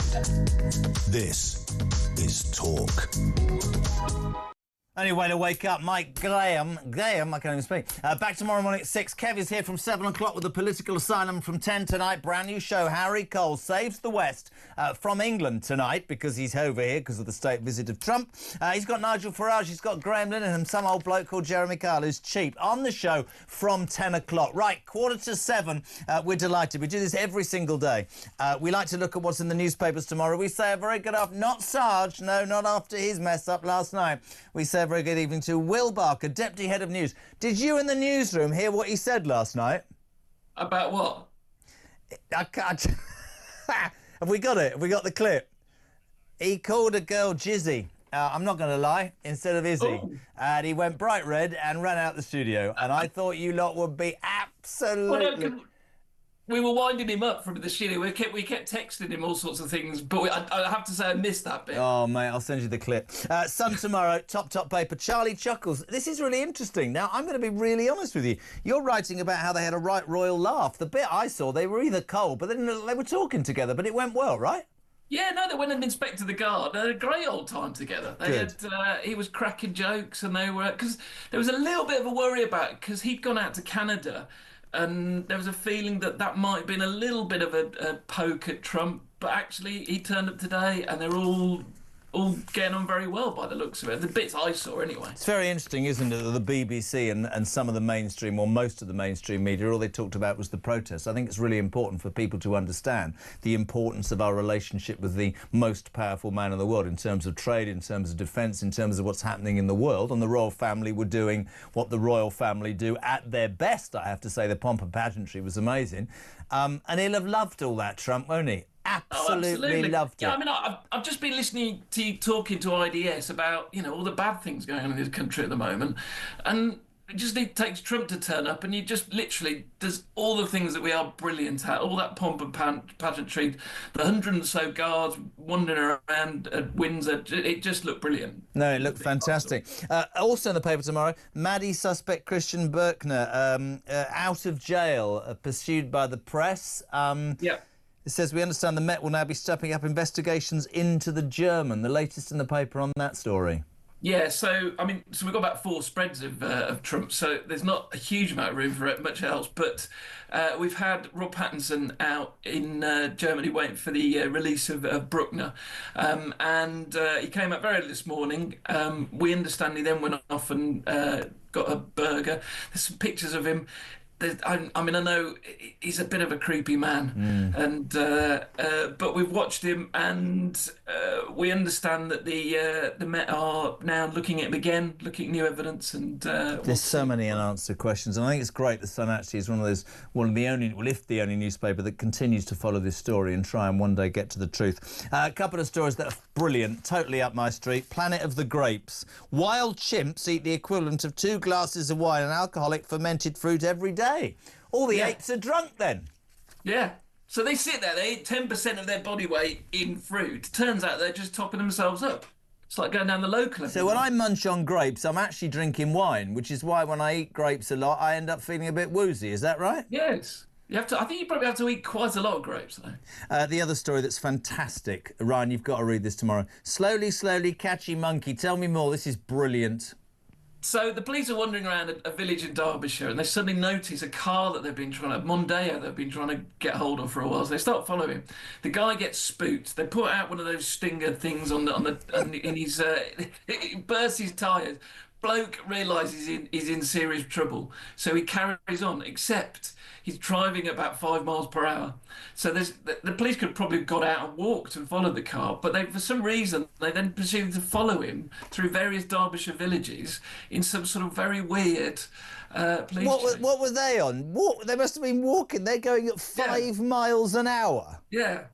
I presume that it would have been tight lanes, so they couldn't get around him. Finally, they get around him and stop him. The video is very funny from it. At Southern Derbyshire Magistrate Court, the guy admitted theft, failing to stop, driving offences, criminal damage and assault. He was jailed for 41 weeks, given a driving ban. He must pay damages to the injured officer and 2 shops. It was a serious crime, but trying to escape the police at 5 miles an hour. There are plenty who would say the police don't want to arrest anybody, so they were trying to let him get away. Lovely. So don't forget, you have to have a word with Sarge. I'm going to send you the clip, all right? I will do. Thanks, mate. The Sun tomorrow. Thank you, Will Barker. Charlie Chuckles, all the stuff. 4 spreads, he said, on the unprecedented second state visit of President Donald J. Trump to the United Kingdom. Loads of pomp and pageantry and ceremony today at Windsor. All of that and the current bun tomorrow. Christian Buckner, Madeleine McCann, the suspect, the Sun. Robert Pattinson done a great job for the Sun. Will not let this story go. That's in there, plus loads of other stuff as well. Buy it tomorrow. You will talk drivers. 8 minutes to 7.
get to... I think more than one person has now suggested he cannot survive until the next election as Prime Minister. However, he's already exceeded my predictions, which was even before the election, that he wouldn't last beyond this year's spring local elections. He survived that long, and he probably will survive, actually, until next year's disastrous repeat of those elections, simply because of the structure of the Labour Party and its absence of any real method of getting rid of a serving leader.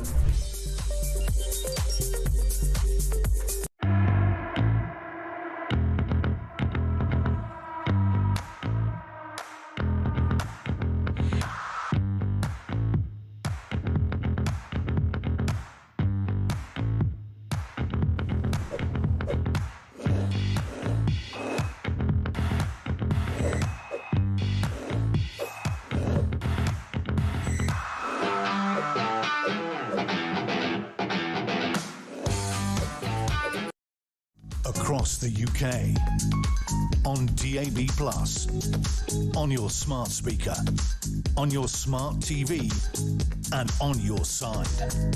This is Talk. 7, thank you for all your texts today. Heather Sewell, I predicted the death of the two political parties, Labour and Conservative, at the next general election. Reform will win, and the Liberal Democrats will be the opposition. Are you joking? Marking in politics a celebration. Well, not for the Liberal Democrats. Chosen, what? Absolutely lost for words with the position the UK is in because of this awful government. Well, the last couple, I would say. Jezza, first-time messaging. I think that Starmer should give Trump the keys to the City of London on behalf of his special friend Sadiq.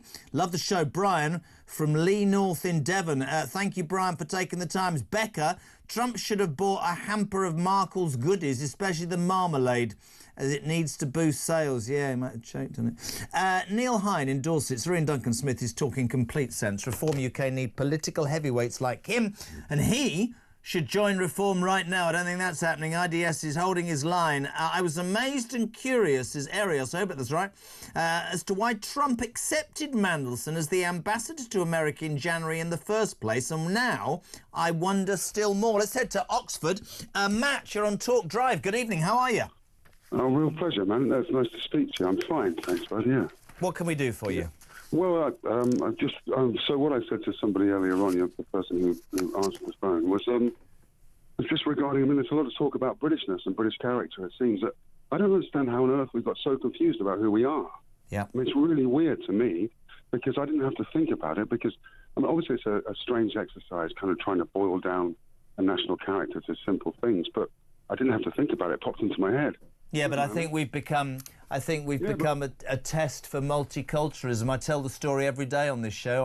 I was in the lift the other day here at News UK with a woman, and we got to the bottom and the door opened and I said, after you, and she said, why? Because I'm a woman. I was brought up a certain way and I ain't going to change for anybody, pal. Yeah, that's what I mean. Good manners and a sense of fair play.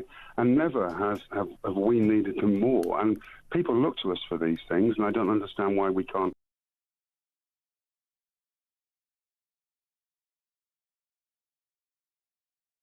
Problems. Couldn't agree more. Matt, don't think me rude to finish your call, pal, but really appreciate and completely agree with you. What happened to British values, Kevin O'Sullivan? What happened to manners? What happened to behaving correctly? We now can't even send people back to bloody France. What a joke. You know what I do in lifts if I'm in there with a woman?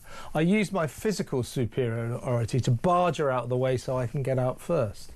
You should try that. Maybe I will. I mean, I'm still recovering from getting up on the tube to offer my seat to a lady and being humiliated. But I won't change the way I am. That's the way I was brought up. I'm not changing. Does that mean I think women are weak? No, I'm being a gentleman. What's wrong with that? I think it is ridiculous that you get these women who don't respond to that kind of courtesy. They're probably men. By the way, I was joking about the lift. Just yes, of course you are. Yeah, but you have to say that because somebody will say something. People will go, "Oh, blimey, did you see what he does in lifts?" Don't we, in the midst of all this misery, don't we do Pomp and Pageantry well, Kev? We do. This state visit looks wonderful. The weather could have played ball a bit more. I kept expecting the toupee to fall off, didn't you? Yeah, I felt very sorry for all of them. I mean, they're freezing their backsides off down at Windsor. But it was quite a spectacle. We'll have the state banquet, of course, tonight. We're trying to find out what they're going to eat. Matt Wilkinson's there, but he's down the corridor having a sandwich from M&S. Well, we're trying to find out what they're going to have, what they're going to eat. Remember, Macron had a state visit a few few years back. Yeah, he had macaroni. Yeah, didn't he spent. Yeah, he spent. Yeah, but he didn't. He spent